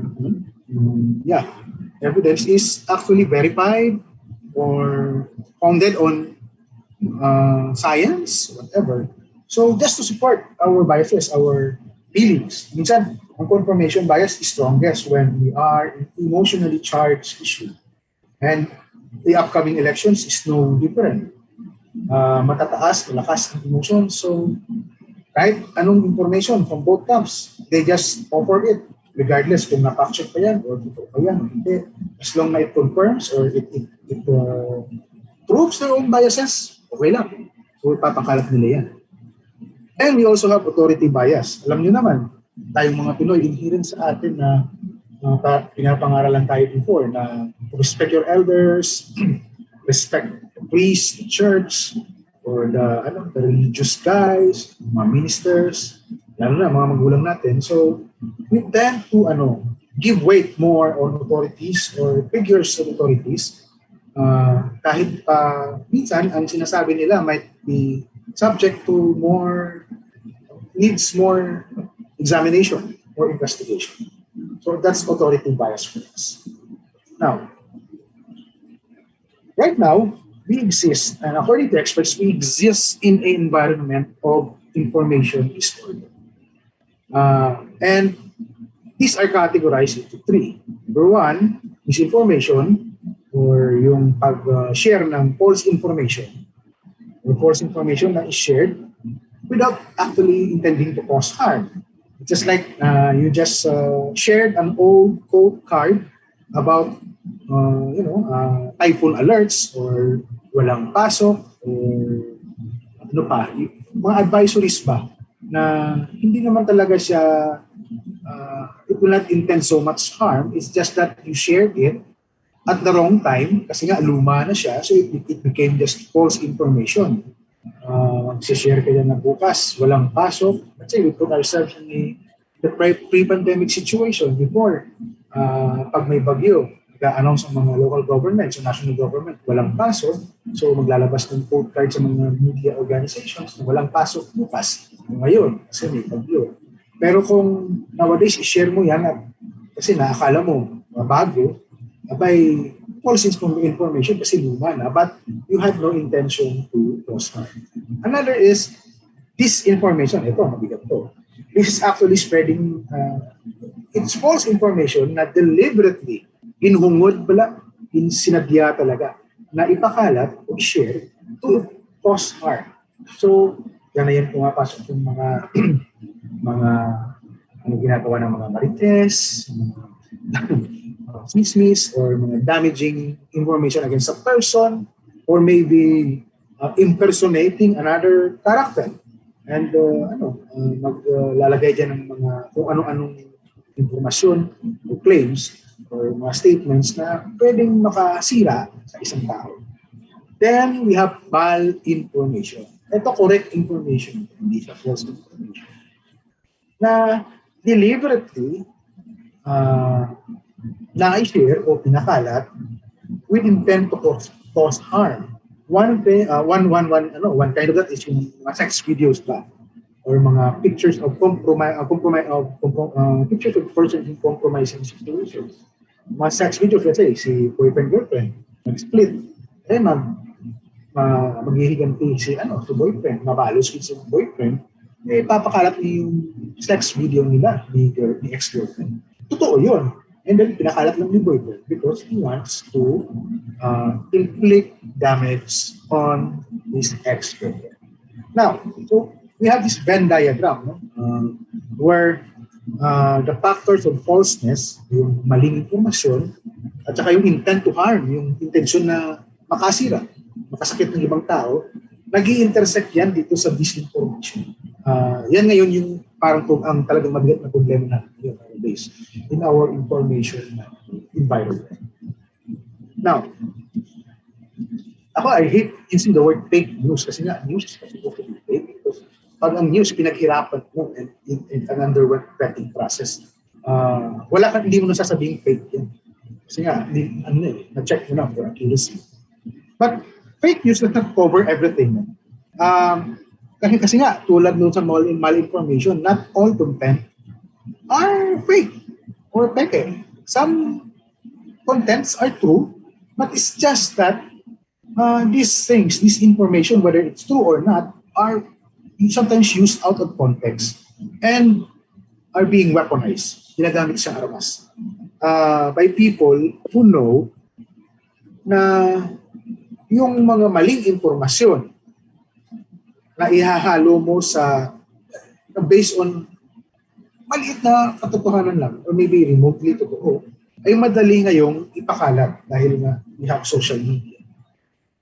So, in the agents of disinformation have learned that using genuine content but refrained in new and misleading ways, madaling makapanloko ng tao. Yan ang mahirap sa ngayon kasi nga social media, madaling ipakalat, maraming recipients, maraming matang nakakakita. At madali, because of technology, madali pang i-reframe or i-doctor yung mga information na yun just to deceive a lot of people. Na ito, katulad nito, yung bata na to, nasa loob ng rehas. Well, pinapalabas dito na parang kinulong yung bata because illegal immigrant sila. When in fact, this picture is but a dramatization ng isang protest action. So mga protesters ito nag-dramatize ng problema sa immigration process. So, ito false context ito. Kasi nga, it's a form of protest pero pinalabas dito sa social media post na yung bata kinulog kasi nga illegal immigrants siya o yung parents niya. So, that's, well, kita nyo, the content is true, pero ang pagkagamit at yung pagka-explain and ang context ito ay mali. And it actually went viral. Kasi nga bata, nasa loob ng rehas, di ba? Makakaawa. So, that's one way. False context being used to spread disinformation.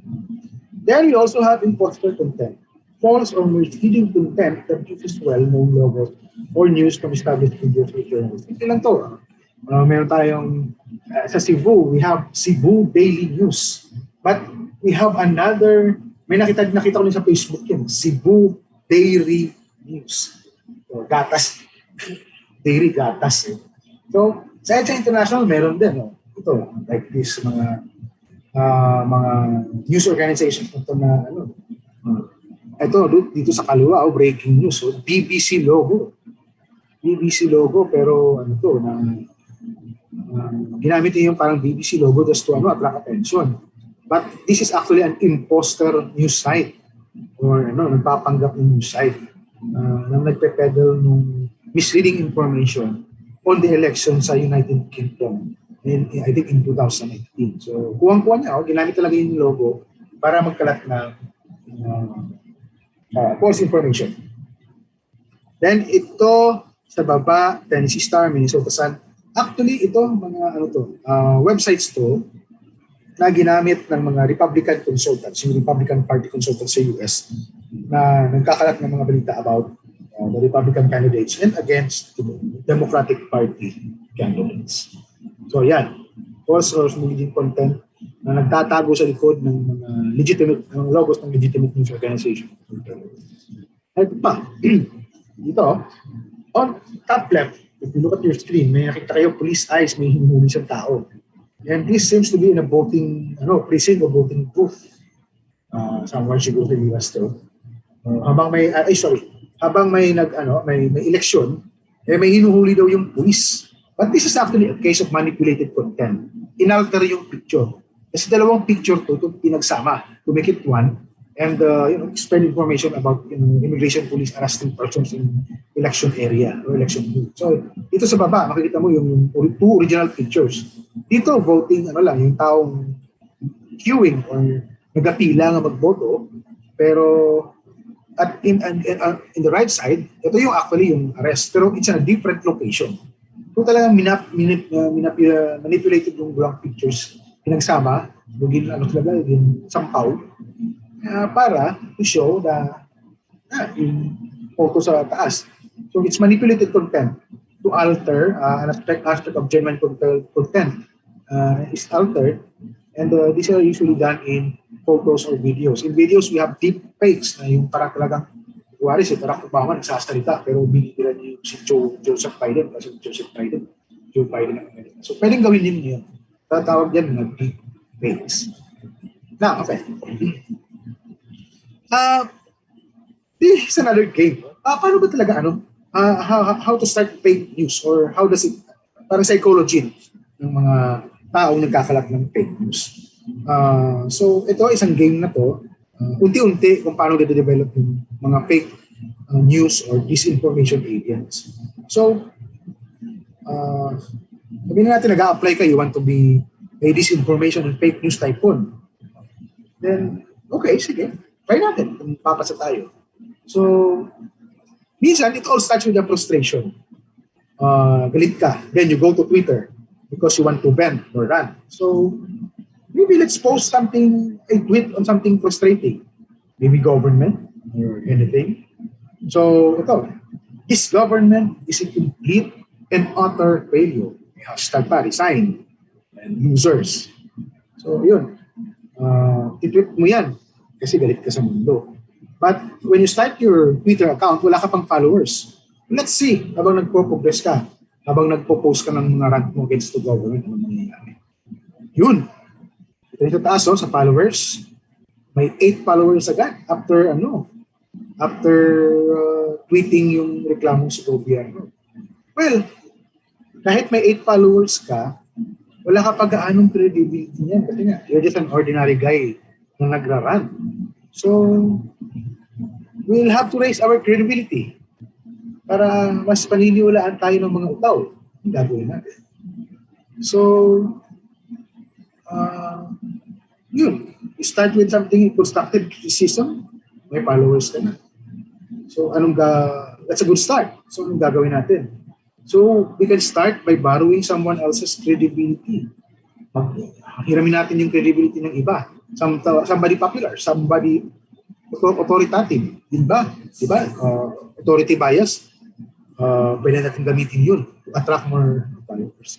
So, let's create maybe a fake Twitter account like this one by Joe Biden, 46th President of the United States. So, kung mali kang si Joe Biden, then magpo-post ka. Issue ka ng executive order na we will rename Canada another sovereign and independent nation to North Dakota. Kasi nga, Canada is located up north. And then may hashtag pa, you got annexed. O yun. Nagpanggap ng Joe Biden, presidente ng Amerika, then inanex mo yung Canada at pinangalan ng North Dakota, parang ginawa ng Russia sa Ukraine. So, anong mangyayari? Ayun. Pag-a-annex mo ng Canada, yun, malagera yun. Will worry people.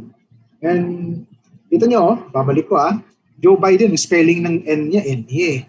46th President of the United States, kita mo, yung U o yung E, may ibang E yan sa U. So, alam na parang talagang napeke o ginaya na yung account. So, yun. So, mag-a-attract ka ng attention na yun. Marami kang maluloko sa Twitter. Wait, teka, si Biden, ba't na-annex yung Canada sa United States? Magre-react ang mga yun. So, meron dyan, magre-react, oh my God, seryoso ba si Biden? Baliw na ba si Biden? So, leave Canada alone, hashtag. Pero may magre-react, he will agree with you. Haha, so we need this, you got annexed. Then, nakita nyo, bigla, kanina 8 followers lang dito sa taas. Ngayon, 53 na. And then, yung credibility dito sa kanan naman, top right, yung credibility meter, unti-unting tumataas. Just because of this, tweets and, ninakaw na accounts. So, yun. Parang okay, Magandang feeling, pag gano'n, marami ka ng followers. Pero hindi mo you cannot, hindi forever yung mag-imitate ng ibang tao, eventually you will be exposed. So, anong gagawin natin? I-up natin yung level, let's go professional. So, maybe we can do something more than just social media accounts. Maybe we can start like a news site or a blog. Okay? Pero mas maganda yung news site. Kasi nga, pag news, maraming na-attract yan kaysa sa mga blog. If your site sounds like a news organization, marami kang ma-attract, kaya pero man niya umaniwala sila. So, you put up a news site, the Cosmos Post. It covers everything. Okay, so anong magiging job title mo sa the Cosmos Post na yan? Ng website na tinatayo mo. But, well, ikaw pwede kang maging editor-in-chief, publisher, whatever, but you still need a slogan. Battle cry. So ano yun? You, now online, the Cosmos Post, bursting the mainstream media bubble. So, ang characterization mo ng the Cosmos Post is someone outside or parang hindi siya traditional media o mainstream media. Kasi nga yung mga balita mo, yung sinasabi nilang hindi nako-cover ng mainstream media or are debunked by mainstream media as disinformation. Ikaw, yun ang material na gagamitin to attract more people. So yun. Now, the Cosmos Post is now the basis of our fake news empire. Yun. Ito na, may news organization pa yun. So, a minute ago, isa ka ng galit na tao. Now, ngayon, big shot editor-in-chief ka na ng isang real news site. I mean, talagang may news site, pero peke naman yung iyong news site. Kasi nga, everything must likely to be spreading yung information mo, materials mo, are actually debunked or maybe disinformation na cater to the biases of some other people. Now, in the Oxford 2019 study on global disorder information, there's evidence that organized social media manipulation campaign have taken place in 70 countries, up from 48 in 2018 and 48 in 2018 and 28 in 2007.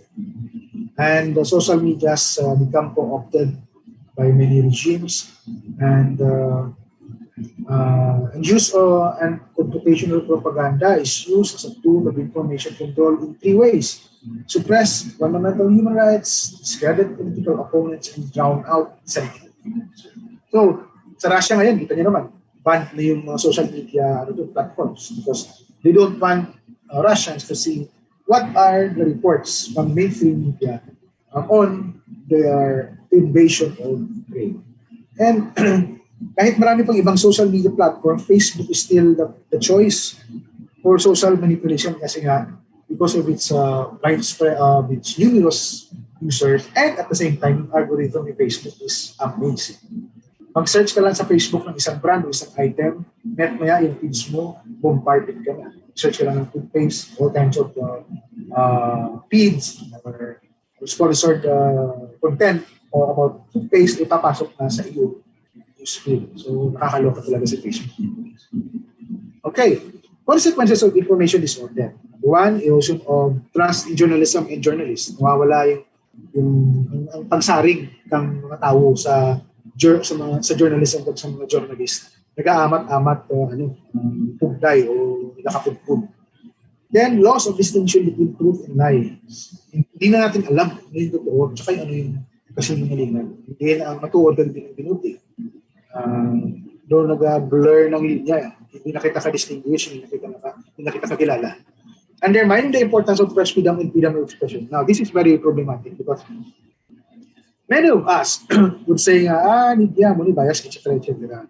But actually, your right to accuse the media of being biased, or maybe being unfair, is born out of the freedom of information and expression. Maybe you can say those things because those in power would like to hear those things. But what if you become the victim of human rights abuses and you want to speak up, but you cannot because you actually caved in and allowed for state forces and state agents to curtail your freedom. Then malicious targeting of critics. So malicious materials are very, very rampant right now in social media. Kahit hindi pa totoo. So those are the consequences of information disorder. Now, if information is nothing new, it's been there before. Even sometime pa sa mga old newspaper, wala pa internet, wala pa ganong computer. This information has been around. It's just that nowadays, mas mabilis yung pagpapakalat ng disinformation. And the weaponization of disinformation is so sophisticated. Videos, pictures, everything. It's an audio. Even your voice can be manipulated to spread disinformation. So, nagkaiba lang talaga the manner of spreading and how fast the disinformation is being spread. Especially if social media algorithms come into play. Now, example here, Joseph Stalin used to be the strongman or dictator of the old Union of Soviet Socialist Republics of USSR, which is currently now Russia. He used photo manipulation in 1938 to rewrite history. Ito, yung kanyang head ng secret police niya. Pag sinabi mong secret police, ito yung mga intelligence na agencies. Yung kanyang head ng kanyang secret police, si Nikolai Yashov, double dead to kay Stalin. Kasi nga, pinapatay niya physically, and at the same time, yung mga pictures kung nasaan yung si Yeshov, pinamanipulate niya, pinabura niya yung picture ni Yeshov dito, comparison. So yun, one of the earliest use of photo manipulation to spread disinformation. So, fact-checking 101. How do we avoid or maiwasan yung maling information? So number one, if you're on the internet, you check your URL. Yung parang address bar. If you're browsing the internet, the URL is actually yung parang address dun sa taas ng ating browser. Then you do vertical and lateral reading. Maghahanap ka ng ibang sources within the website itself or in other websites to verify the information that you encounter. Then you use search operators. para ma-verify yung mga pictures, claim and everything. And do reverse image search kasi nga pictures nowadays are talagang yun yung ginagamit ngayon sa manipulation kasi nga pictures tell a lot of stories.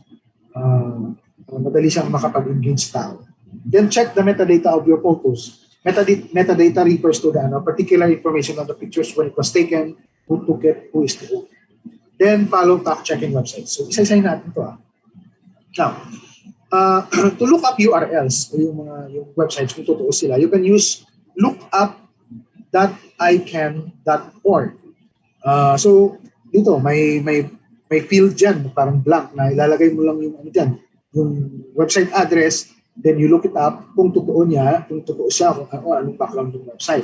So for example, we will search cnn.com using this ICANN search engine. So it will return the contact information, kung sino may-ari, registrant and technical information ng website. So ayun, makikita mo kung sino owner, contact details nila, at saka saan yung address nila. So let's try another URL na naman sa ating ICANN lookup. cnn.com.net.ph. So makita mo sa baba, na-detect niya, no registry RDAP server was identified for this domain. So attempting to look for is okay. So hindi siya naka-register. So most likely, itong website na to, talaga obviously fake at hindi siya to work as exist. Now, using Google search operators, ito Google kasi is very widespread or the most popular search engine. So you can do like simple is search on Rodrigo Duterte. So it will give you everything about Rodrigo Duterte. So Wikipedia, news items about Duterte, etc., etc. But if you want to research about Rodrigo Duterte and Sara Duterte, so lalabas Sara Duterte lang, just about Sara Duterte lang, or his dad, puro Sara Duterte lang nakalabas. But if you want a more defined search, you can use Rodrigo Duterte and Sara Duterte. So ang lalabas na results is yung balita or information about Sara Duterte and her dad, Rodrigo Duterte. So ito, it's more about Sara Duterte's stand on mandatory military service. So may difference ito pag Rodrigo Duterte, Sara Duterte lang, basic information lang about the presidential voter. But if you use Rodrigo Duterte and Sara Duterte, nagiging refined, nananaro daw yung research results natin. Then, maybe you want to research about Rodrigo Duterte's kill them all statements. Ito, nilalabas yan mga news about Duterte trying to finish all communist efforts, etc. Drug lords or drug peddlers. By using that specific search, Rodrigo Duterte, kill them all. Then, you can also search for file types. Say, if you want academic studies about Rodrigo Duterte, so sa inyong search keywords, Rodrigo Duterte, file type, PDF. So usually pag PDF files, lalabas din mga academic studies about the president, etc. So nag-narrow down din according to file type. Now, ito medyo blurry lang, manipulated picture ito. Kita nyo, CNN logo.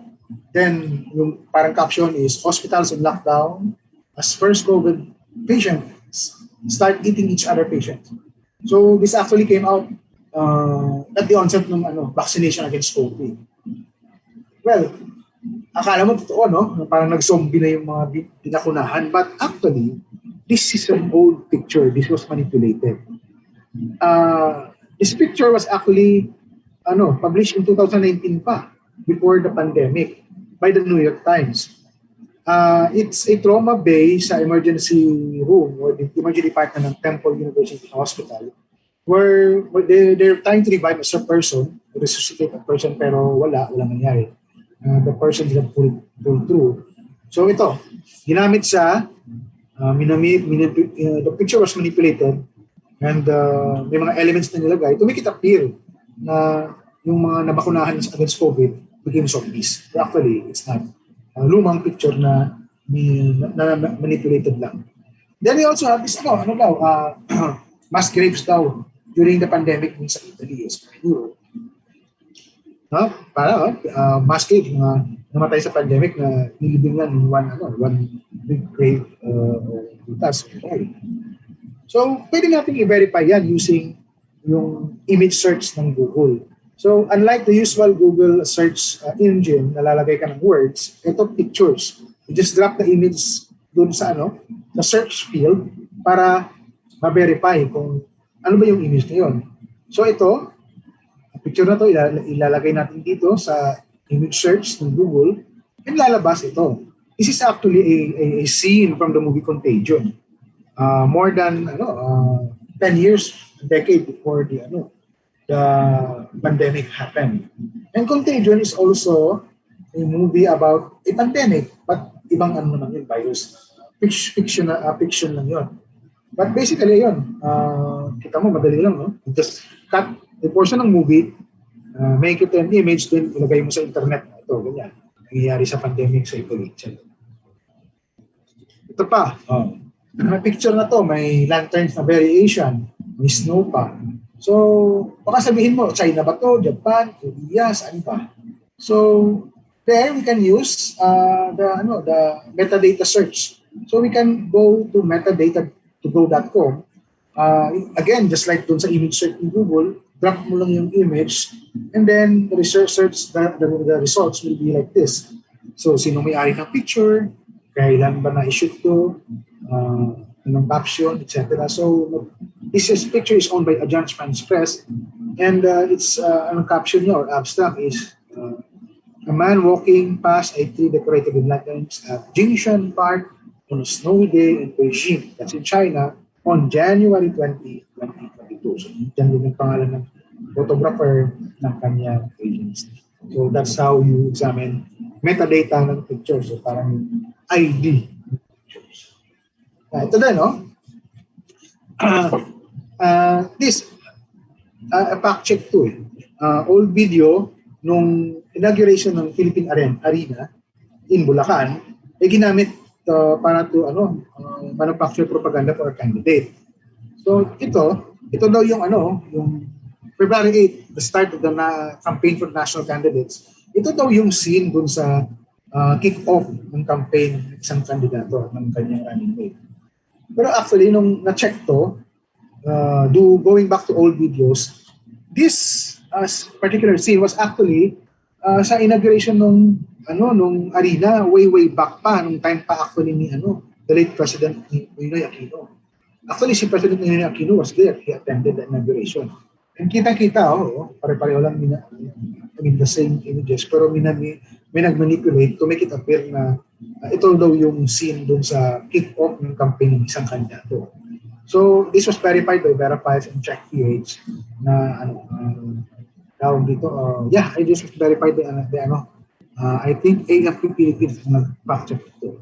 So, it's important na we go to fact-checking sites, Verifies and Check PH, to verify or check kung talagang totoo ba yung mga pictures, information na nakalat sa social media. Kasi nga, social media is one big dump site of those information. So, we also have investigation tools like OSENTessentials.com. Open source ang mga ito. They have a lot of tools to check information. Online verification.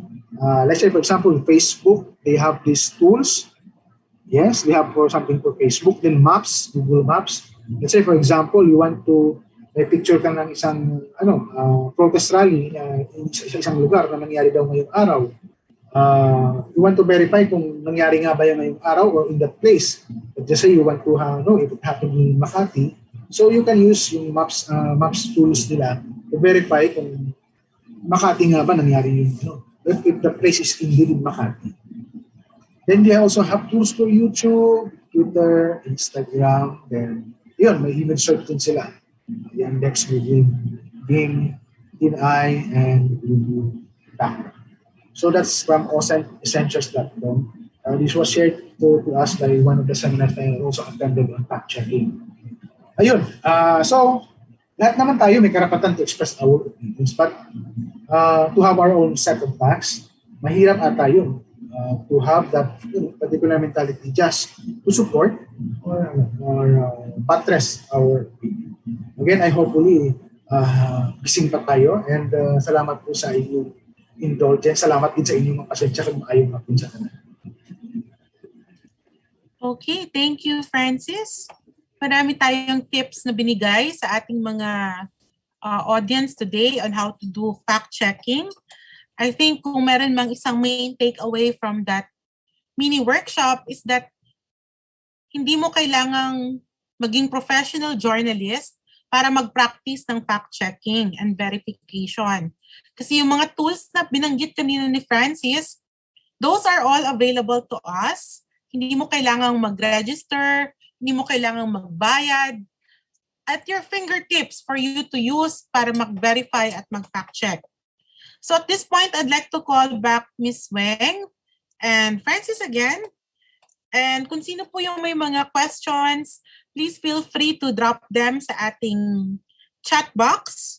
And while waiting, I think babalikan ko yung tanong kanina kay Weng, Pag ba binigay sa inyo ng isang citizen journalist yung material, ano yung proseso hanggang sa ma-air niya siya? Paano yung vetting process? Kailangan i-vet mo siya ng hindi ka parang nangiinsulto, no? Hindi, talaga bang sa'yo to? Hindi ganon. So, una-una, kapag natanggap ang unang question actually, kuha niyo po ba to? Yeah, just to verify ownership. Kasi yun yung pinaka-importante. Madalas kasi may mga kababayan tayo, no, excited mag-share. So ipapadala na nila without saying na hindi pala kanila yon. So yun yung unang tanong, sa inyo po ba to? Kuha po ba ninyo? And then just to make sure na kuha nga niya, hingi ka ng iba pa, no? Kasi pag humingi ka ng iba pang pictures, iba pang video, ibig sabihin siya talaga yung kumuha nun. Kasi ngayon, sa panahon ngayon, hindi tulad nung panahon ni Ariel, limited yung film. So nagtitipid kapag kukuha ng litrato ang mga tao. So ngayon, no? So normally, sa karaniwan, hindi kumukuha ng iisa lang. Kukuha ka ng marami. Lalo na if it's something you feel so strongly about that you report it. So, isang way yun of verifying. So, definitely you verify ownership. And then you verify the other details, no? So, dati may nagpadala sa amin ng video ng isang magsasaka daw, no? Karugtong to dun sa topic ni Francis. Magsasaka daw, binaril na pagkamalang drug pusher, binaril sa Zamboanga City. At may video na very emotional, umiiyak yung bata. So, tumawag kami ng Zamboanga City, PNP, no such incident. So, hinanap namin siya sa Mindanao. It turned out to be an incident that happened in Pagadian City. Pero hindi siya magsasaka. Lineman siya ng kuryente. Hindi siya 70 plus years old, 50 plus years old siya. Hindi siya napagkamalang drug pusher. Hindi alam ng pulis bakit siya dinaril. Ang daming disparities dun sa... Oo. Tapos kumalat na yung meme na, hindi ko alam kung nakita niyo yon, yung Dear 16 Million, Be Proud. No? So it was intended as a banat, no, dun sa drug campaign ng Duterte administration. So kailangan mag-ingat eh. So maingat na maingat, verify everything unless super type yung information. And then that's the only time you publish it. Hindi po pwedeng mahigpit na mahigpit yung protocol. And we have a team of people who does the verification. Kasi iklaro lang natin hindi lang po ordinaryong tao yung nagkakamali or nag-share ng false information.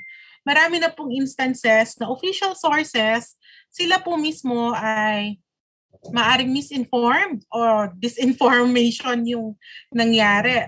Siguro ang dalawa sa well, medyo may edad na tong samples na to, no? Pero classic pa rin for me eh. Una yung in-announce nila na patay na si Javier Malik. Tapos maya-maya ini-interview siya sa radio. Sabi niya, ay, Mr. Javier Malik, patay ka na raw. Sabi, kung patay ako, sino itong kausap mo ngayon? Tapos ikalawa naman yung, I forgot na the name, yung putol yung kamay na Abu Sayyaf. Abu Sayyaf or MILF. Si Commander Putol. Anyway, as in-announce sila na, patay na, neutralize na. Tapos hindi double check, maling kamay yung putol. Parang right arm dapat yung putol yung kamay, kasi yung napatay nila, kaliwa yung kamay na putol. So, kahit na nasa in position of power or position of responsibility, may chance pa rin talaga na magkamali. Kaya, hindi namin ma-emphasize enough na kailangan talaga yung vetting, kailangan yung verification. Actually, tahi din ito eh. Sinimulan ito kanina ni Prof. Ipe, sinabi niya na yung over-reliance sa official sources, over-reliance sa press releases, minsan nakakalimutan na natin na hindi naman pala kailangan tanggapin lahat ng o paniwalaan kaagad ang sinabi. Pag sinabing 500,000 yung lumabas na tao sa Las Piñas, bilangin natin ilan ang population ng Las Piñas para masabi natin kung tama o hindi. And not just to report it as it is, ano? I think meron dito. May question for Ms. Weng from Brian Doroteo. What are the disadvantages? Disadvantages ang gusto niya makita. Of crowdsourcing. Kasama daw po ba ang plagiarism? Yes. There's always that possibility. Yung plagiarism kasi deliberate eh. No? Yeah. So parang kailangan mo rin siyang i-differentiate doon sa simpleng hindi lang alam. Yeah. At marami yon, hindi lang alam. Hindi nila alam na yung pag kinuha nila sa iba tapos pinost nila sa sarili nila ay nagnanakaw na sila, no? That's intellectual property rights, no? So unfortunately yung pagsabog ng social media, yung pagkalat niya, no? Yung biglang ang daming tao nasa social media, nahuli yung ethics. Yes. Doon sa social media use. Hindi siya katulad ng halimbawa journalism, kasi before you engage, tinuturo naman sa inyo yung gano'n. Although I'm not saying lahat ng journalists ay perfecto, meron ding may problema. Pero sa social media talaga yun yung kapansin-pansin. Na una mag-engage yung mga tao bago na-establish na, merong rules dito, hindi yan basta-basta bira ka ng bira.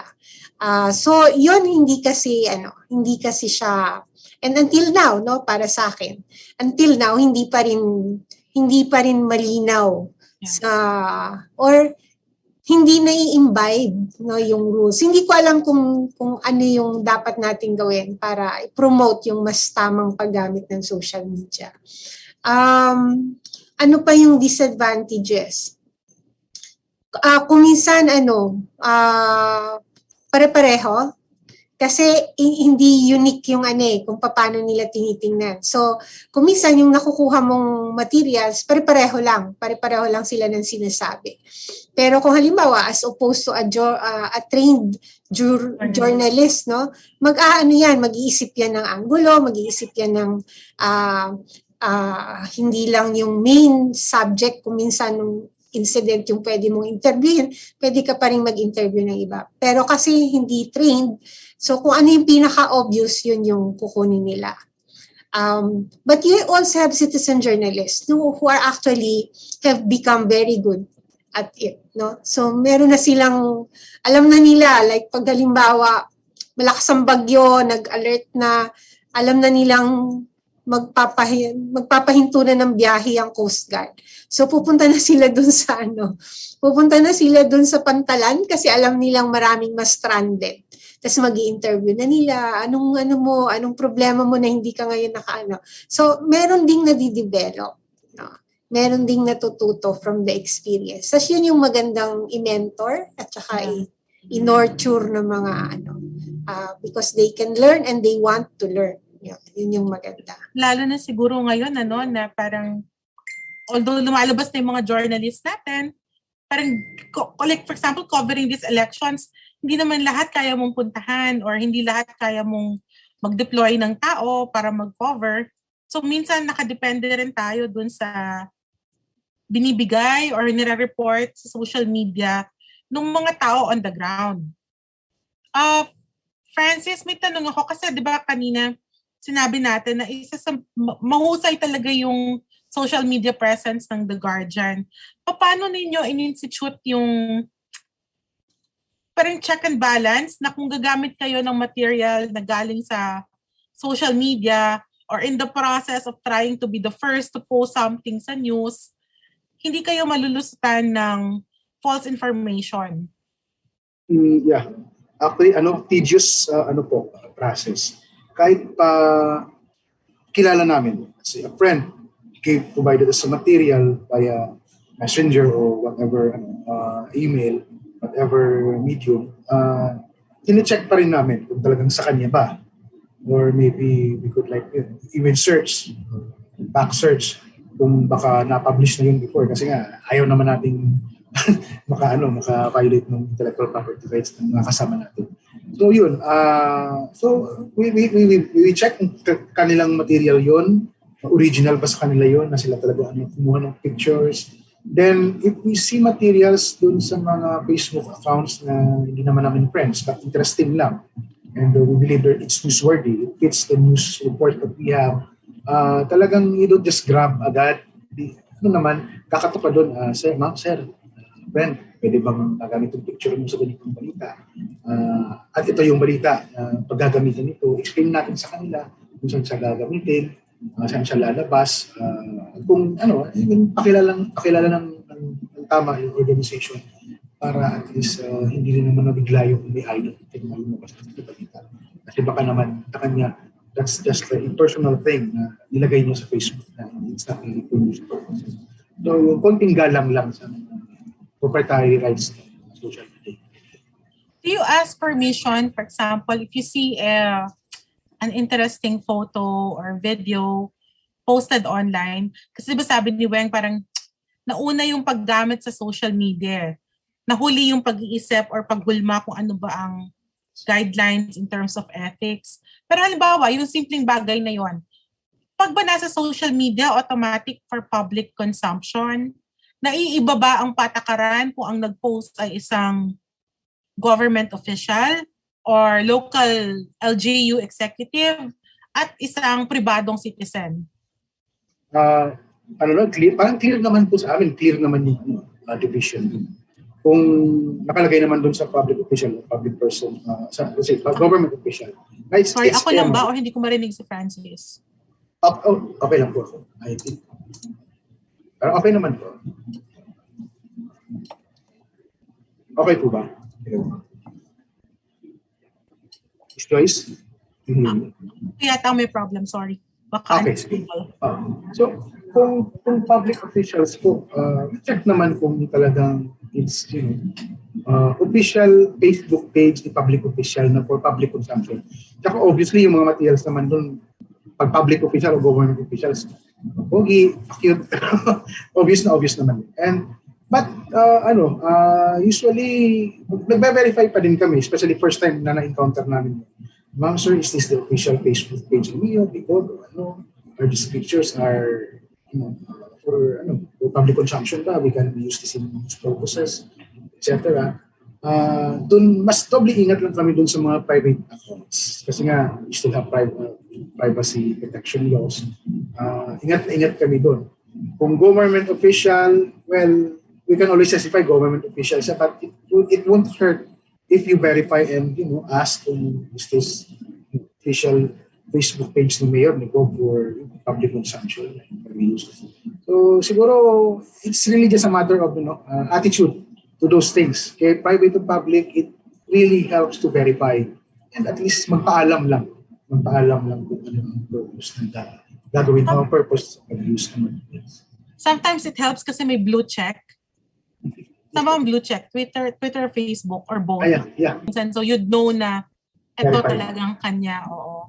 When how did pre-pandemic, how did it affect your agency and your news coverages? At ngayon, during the pandemic, sa coverage ninyo sa COVID-19? Sorry, Joyce, naputol ako ng sandali. Sorry, would you like me to repeat it, the question? With the pressure daw ng government and the public sa ABS-CBN, pre-pandemic, how did it affect your agency sa news coverage? And now, during the pandemic, yung pag-cover niyo sa COVID-19 issues? Ano siya, syempre naka-apekto siya. Pero kung ang tinatanong ay, dalawa kasi yun kung yung pressure ng government o yung pandemic. No? So sa pandemic, in the same way that other journalists were affected, so it's the same way with our journalists. Yung ang daming requirements, yung you need to do it halos everything via Zoom, yung difficulty of asking questions, tapos yun nga, yung sinasabi mo kanina, it has become more difficult to read, no, yung body language, which is also very important, especially if you're trying to see if this person is really telling the truth or not, no. So medyo mahirap. Yung isa pang siguro nakadagdag specifically for us sa ABS-CBN, syempre yung pagkawala ng franchise, no. So right now we're planning how do we cover the elections without our regional stations, which is really very, very, very difficult. But we're trying to cope. Nakakaisip naman ng mga paraan. Tapos masipag naman yung mga tao. Tapos ang maganda lang kasi and ito yung nakita ko talaga no, sa pag-iikot ko. Walang walang bola to. Yung mga tao talaga naghahanap sila ng paraan kung paano sila makakatulong sa ABS-CBN. So isang bagay yun, which is actually one factor din. Bakit yung citizen journalism program is malaki siya, maraming sumusuporta, tuloy-tuloy yung pagpapadala ng mga tao. Because may ownership sila dun sa brand, no? Mahal nila yung network. Kaya, lalo na nung nawala yung franchise, tapos nagtatanong sila bakit ganun yung nangyari, nagtatanong din sila kung paano sila makakatulong. So that's one thing na na-realize ko, na kung minsan, huwag kang maniwala lang lahat ng nakikita mo sa social media. Mas maganda pa rin talaga pumunta ka sa ground, kumausap ka ng totoong tao, at tanungin mo siya diretso, ano po yung tingin nyo dun sa pagkawala ng franchise ng ABS-CBN? Tapos sasabihin nila sa'yo. So, yun. And walang substitute, no? Dun sa pumunta ka sa field at talk directly to the people. Yeah. In fact, I remember, I think it was last year when yung one of the worst typhoons to hit the northern part of the country, and then parang may delay. It took like a day or a day and a half bago siya umabot talaga yung balita sa Manila. Kasi prior to your closure, prior to the revocation na hindi na renew yung franchise, parang ABS lang yung nakakapunta talaga doon na TV station. So parang ramdam nating lahat at that time na nawalan talaga tayo ng isang source of news dahil walang makapag-operate doon as fast perhaps as what the ABS-CBN team could have done. May isang question pa dito. For Francis, you tackled about truth decay. So how do you react on this information, specifically sa mga candidates for the upcoming elections, including photo manipulation and fake news? Nakakapagod, especially sa amin. Kasi nga, nowadays, it's good if we could deploy our reporters in campaigns, because we could verify, kahit man ng headcount, estimates. Madali lang naman Nakakainis ang estimates na yan. Nagiging numbers game na From the surveys to the crowd estimate. Tinuturo mo paano mag-crowd estimate tapos hindi pa rin magkapag-double check. Yeah, it's as if na ang paramihan ng tao at saka pagandahan ng survey matters to the issues that we should tackle with the media. Economy, what's the pandemic coverage, etc. Fuel price hike. Dapat yun ang mga pinag-uusapan.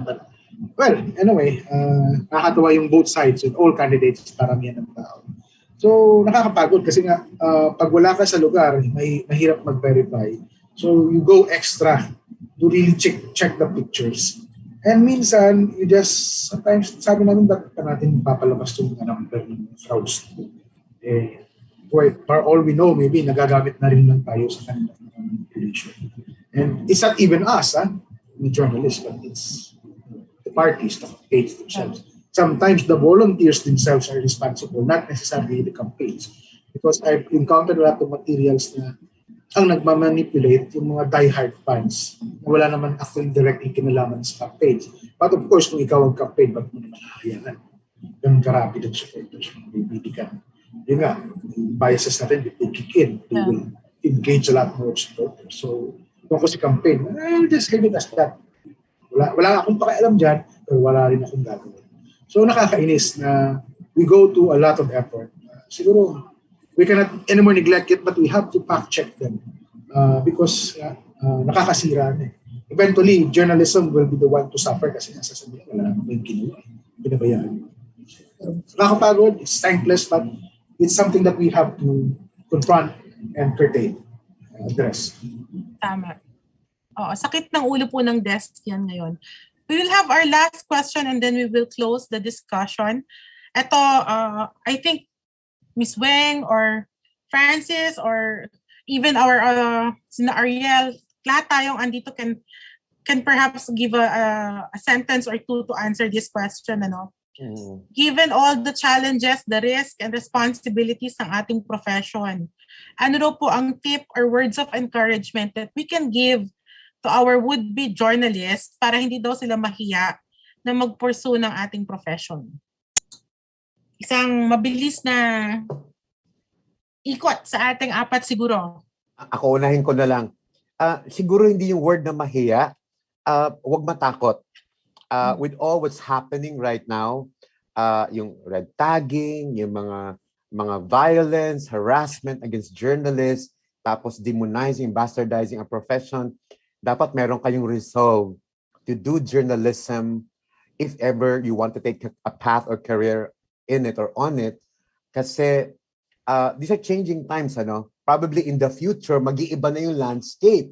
So ngayon, ready na dapat tayo. That's why we're doing all these discussions, these courses, tapos making sense of technologies, of social media, para pagdating ng panahon na kayo na, kasi kayo na, that's like Weng passing on the torch to you, di ba? Si Weng talaga yung ano natin, yung basis natin, di ba? Kasi kayo na talaga ang magiging steward ng journalism. By that time, siguro matanda na si Francis, tapos si Weng, andyan pa rin, tapos nakatungkod na, si Joyce, nagtitraining pa rin kami. Siyempre, yung wisdom ni Weng at siyang ating mga elders in the profession, tatatawa si Joyce. Seryoso ako, Joyce, ha? No, really, di ba? There's nothing to be afraid of. Basta alam mo lang, you're already equipped by now with the necessary tools and instruments to face the challenges head-on. Wala namang perfect formula kung paano mo gagalingan, paano mo ika-counter yung difficulties and challenges, but you have the journalistic tools and instruments already na hindi naman nagbabago yan. Nandiyan pa rin yan, pinapaigting lang natin yung responsibilities natin. And for all we know, mas magiging better yung generation ninyo or your future ninyo kasi you already become learned from all these people around you, from your teachers, and from your community journalists. Yun. Ayun, Joyce and Weng and Francis. Okay, tama yun. Sinong gustong sumunod matapos ang mahabang usapin tungkol sa edad? Yung Empress natin, si Weng. Siyempre, Empress ang tawag ko kay Weng, di ba? Okay. Maigsi, di ba? Sabi mo, Joyce. Yung patalastas ng kape, gusto ko yun. Para kanino ka gumigising? So, para kanino ka nagre-report? Para kanino ka naging journalist? Dapat malinaw sa iyo yun pag pumasok ka sa profesyon na to. Hindi ka dapat pumasok dito dahil gusto mong sumikat, gusto mong maging bida, o gusto mo siyang gawing tungtungan kasi tatakbo ka sa eleksyon after a few years. So, isipin mo mabuti para kanino ka pumapasok sa journalism. Pagka malinaw sa iyo yon, then kaya mong harapin yung lahat ng mga sinasabi ni Ariel at yung iba pang problema na lagi nating pinag-uusapan sa journalism. So para kanino ka pumapasok sa journalism? Okay. Parang yun dapat pag-isipan ng bawat isang audience natin na naiwan dito sa Zoom room at nasa Facebook Live. Francis, we have an answer to that question?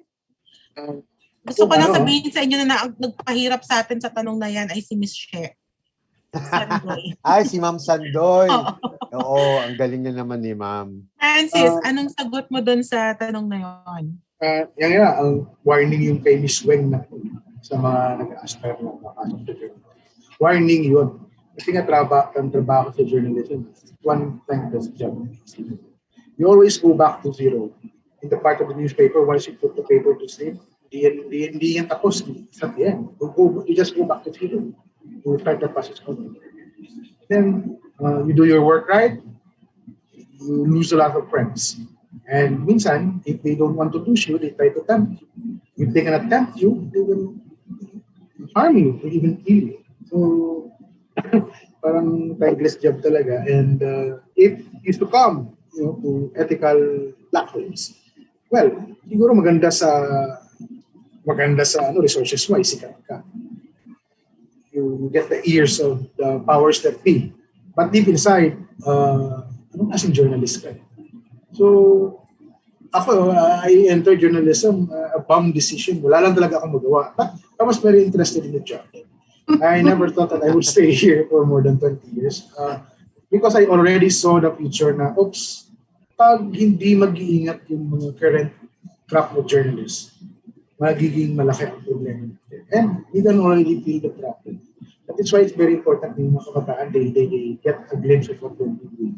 And what a big decision it is would be to become a journalist nowadays. Yes, they have the tools and they should understand the tools. They should understand social media, understand how algorithm works, because these things can be used for good, particularly in journalism. So, yun na siguro, ang journalism is really giving voice to the voiceless, shedding light on things that we don't see and others try to hide. Yun talaga ang purpose natin sa journalism. It's not to destroying someone or one institution. It's giving hope to the hopeless. Yun lang. Siguro 2 words to describe what you should be or what you should carry into journalism if you want to be a journalist. Courage and commitment. Courage and commitment. Ay, napakagandang sagot from Francis. I will just add a little something. Kung si Francis pumasok dahil wala lang, ako nag-journalism ako kasi wala rin akong ibang marketable skills. I mean, my second choice was BS Math. Thank God natauhan ako napunta sa BS Math, But, siguro 2 bagay lang. Una, kung talagang gusto nyo maging journalist, ay matutong magbasa. Ang dami-dami kong kilalang estudyante, gustong maging professional na journalist, tamad-tamad naman magbasa ng dyaryo. Naka-online, pero hindi naman nagbabasa ng balita online. Sige lang, Mobile Legends or Candy Crush or kung ano man yung games dyan. So magbasa, hindi ka matututong magsulat ng maayos kung hindi ka rin nagbabasa. Kasi doon mo ma-enrich yung vocabulary mo, yung style mo, ma-develop mo.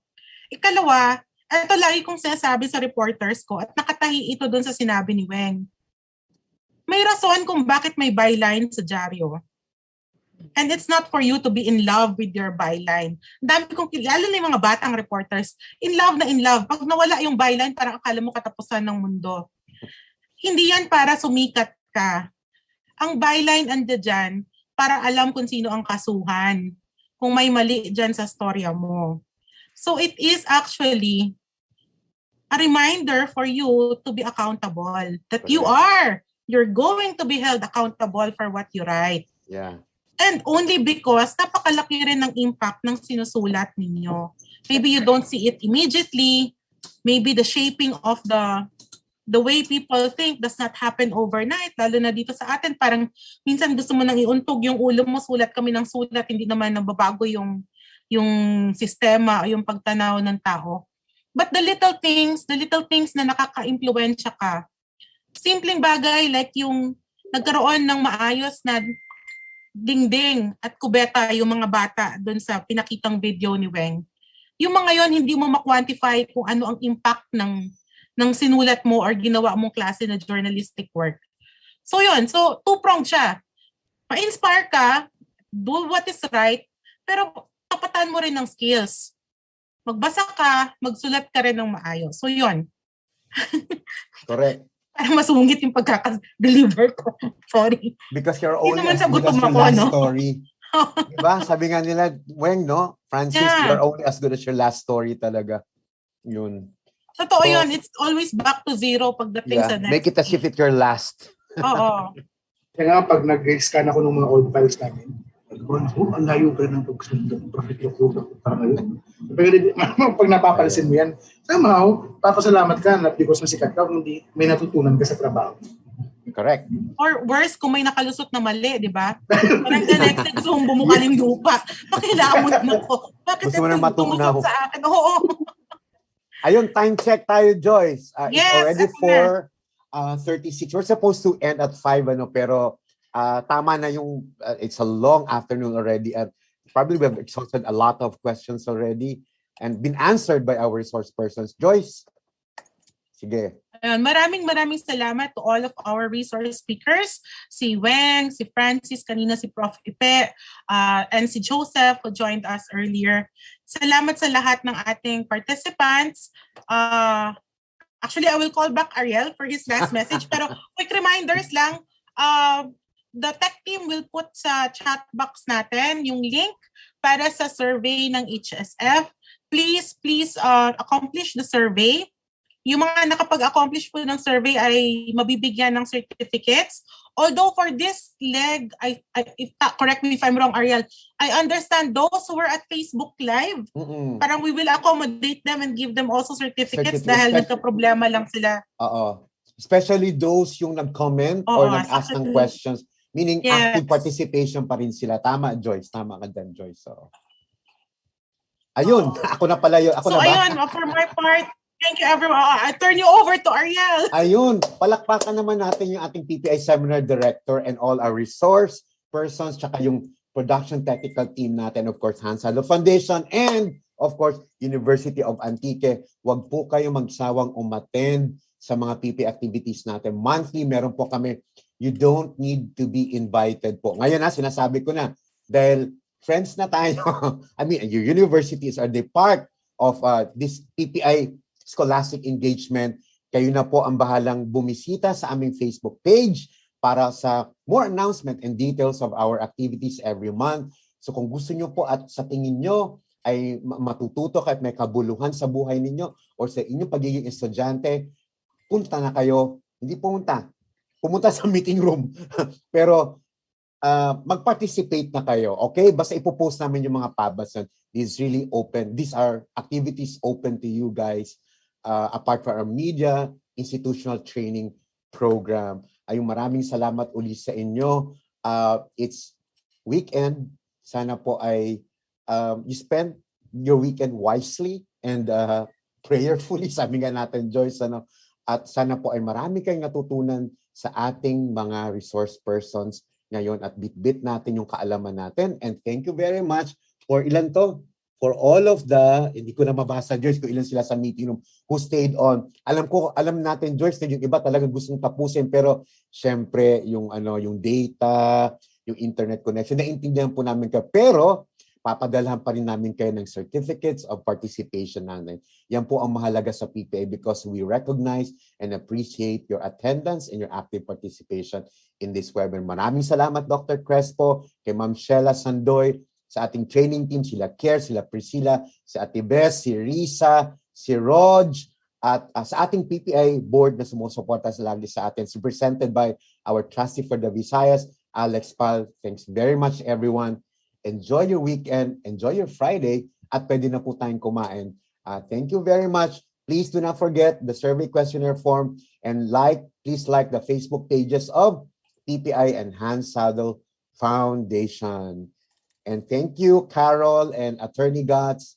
Thank you, University of Antique. Palakpakan po sa inyo lahat. Thank you, Ariel. Thank you, guys, our speakers. Thank you, University. Thank you. Thank you. University of Antique. Thank you.